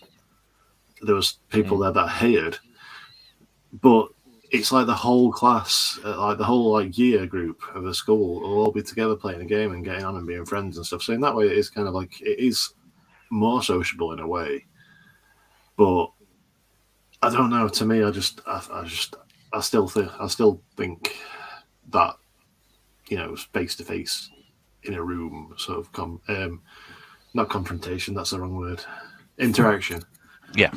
That's to me, that is missing, but they are still getting they are still getting their social interaction through that, and it's not as bad as everyone thinks, but yeah, it is one thing where I will be the old man yelling at the cloud because I do miss those times. Gordon mentioned it there, but he's where to jump on to play COD and have a chat with your pals onto Sean, because obviously that's what he does a fair bit of, don't you? I know you've Yeah. I mean, I agree with you, Russ. Actually, I mean, when we're going Fall Guys, you know, even though we're not in the same room, it is like it in the same room because, you know, you just get immersed, you get lost in that atmosphere. You know, you've got everybody talking, having a laugh, and that. So, even though, you know, not sat next to each other, hundreds of miles apart, whatever, but it still feels like you've still got that connection. Me personally, I never really had couch co-op play as such. My mate used to come round. We used to go on Commodore. I'd go round to the Is. Fine, yeah. But that was really about it. Never really had a massive group of friends to all sit around playing the same game. In fact, it's only really in the last couple of years that I've been able to do that with Arcade Club. You know, playing Turtles Machine all together, and Hyper Sports, which Eddie, Alan Dillon, all took it in turns, and that, you know, like I said, that's the closest real that I've been to it. So yeah. Okay. Gordon agrees with Pete 100%. It's like mad listening to my son's conversations when I ask who he's talking to. It's like his whole class. They talk about everything: school, football, games, etc. There we go. Yeah, so I mean, I don't think we can add much more to that, really. I've got something to add. Does anyone What's that? anyone ever use these? So okay, we got gaming glasses. So I've never used them, but when I bought my TV, I'm going back 10 years maybe, but I bought when 3D TVs were a thing. There was a setting on the telly so that whilst your computer's plugged in, you basically go on split screen mode, and the way the 3D glasses would work is one could see the top half and one could see the bottom half. I never actually got round to using them because, like Pete, I don't really have any friends. But it'd have been cool to see. I'll have to have a look at a video. There's got to be something online with how that would work, because apparently you'd only be able to see one half of the screen, so there's no screen watching. So that would have been I've never heard of them, never seen them before. Yeah. Would they not work with the normal 3D glasses for that TV anyway? Yeah, I don't know how it works, because I mean, they're not even out the wrappers, look. So I just never use them. But I think just the way it sets the app up on your telly is, however it works with the shading or the lighting, or I don't know, to be honest. I don't know. But that's what it's supposed to do. Well, I mean, for somebody who's got a couple of 3D tellies knocking around, I must admit, with the 3D compatibility on some of the PlayStation 3 and 360 games, I've never actually played any of those. I did have a conversation with James, Retro Import Gamer, about this, and he mentioned that some of the 3D enhancements that those games had were quite good. So it's something I definitely want to have a look into. But I'm pretty sure you just need the normal glasses for that. So I'm not sure. We already found out you spent £100 on the season pass you didn't need early. Do you know how much you spent on those glasses? These. Yeah. They come with telly. So, right. Oh well, there we go. That's fine. Yeah. I mean, yeah, they were £7,000, but I'll sell them for £50 if anyone wants them. Yeah. What the heck are those glasses? Says Gordon. We got Adam Amiga Old School's here. Evening all, 2 Amigas, 2 screens playing Lotus 2, Stunt Car Racer and Skid Marks. Great times. 2-player game with a bunch of mates. Sensible Soccer, Speedball 2, Swift, Jimmy White's, Whirlwind Snooker, Worms, Yogi. Yeah, loads of the games there. Yeah, James says 3D game effects are awesome on some games. I know some of the Batman Arkham games were they've got some 3D enhancements on them. So there we go. But yeah, well that brings us nicely to the conclusion of that, and I hope that's again one of these things that we're all going to have to deal with going forward game wise. Whether we're into the old stuff, what's going to happen to that in the future? Is it going to become obsolete? Is it going to disappear without trace? Are the retro gamers of the future going to be as interesting and stuff like that as the retro gamers of now are? What's going to become retro going forward? Are you still going to have access to that? How are you going to be able to access it? Are you going to be able to download everything digitally? Do you need a decent internet connection? How's the best way to play games with your mates, etc.? I mean, we've covered so many great things tonight, and I've got to say, Kieran, that was quality question, quality subject to come up with, and again, some great comments in the chat from our contributors, and obviously the lads here tonight. So I really want to say thank you very much for picking that and coming up with such a detailed sort of go through for it. It's been brilliant, really. Yeah, no, thanks a lot for having us on. I think at the time when I emailed you, and I thought, go on, I need to get on there and have a crack at it. And that's just something I've wanted to speak about, and I think since then I've been sort of really active on YouTube and just really enjoying it again. So, but yeah, just talking about this stuff, and it's what we enjoy, isn't it? So yeah, that's right. Yeah, so thanks for the opportunity for this. So it's been great. So no, it's been a pleasure to have you on, mate. And as I said earlier during the podcast, if you've not come across Kieran's channel before, I'll put a link below in the description. You can go along and have a look at there. So he's done some really interesting videos recently about especially preserving your collection and making sure it's up to a certain standard that you're happy with as well. Some couple of videos going on there which are really good. As always, big thanks to the tNb boys for giving their time up again tonight. Thank you, Pete, and thank you, Cyber Leader Sean, for coming on tonight. Cheers, always mate. great to have you on. Always great to have you on. And a massive thank you to everybody in the chat as well, which has been brilliant once again. Some great contributors. Really nice to thank you very much to Danny, who's been here as well, and all the things people have commented. Brilliant. So thank you very much indeed for that. I will drop the chats backstage if you'd like to give everybody wave before you go, and we'll see you off. There they go. Off into the distance. Yeah, we're going over a bit over tonight, but not to worry. It's a bank holiday, and it gives you something else to do and talk about. Yeah, I agree there, Rob. Good to see Kieran on the Tues more regularly. It's, no Kieran from a few years back, so it's good to see him back on. So thanks for everybody who's turned up tonight. Great to see everybody in the chat contributing as always. Fantastic, and it's nice to be back after a month off, so that's good. We should be back on the 14th of May. Which is our next episode, which is 2 weeks' time. If you are interested in being a guest, I should have said this at the start, but it's been going across the entire 2 hours. Email address is on there if you want to get in touch and come on and be a guest. Your choice of subject, whatever you want to talk about, we're quite happy to have you on. Don't forget to check out all the tNb lads who are in the description as well. Below are links to all their channels as well. We're doing different stuff, which I hope you'll find interesting. And like I said, we'll see you in a couple of weeks' time.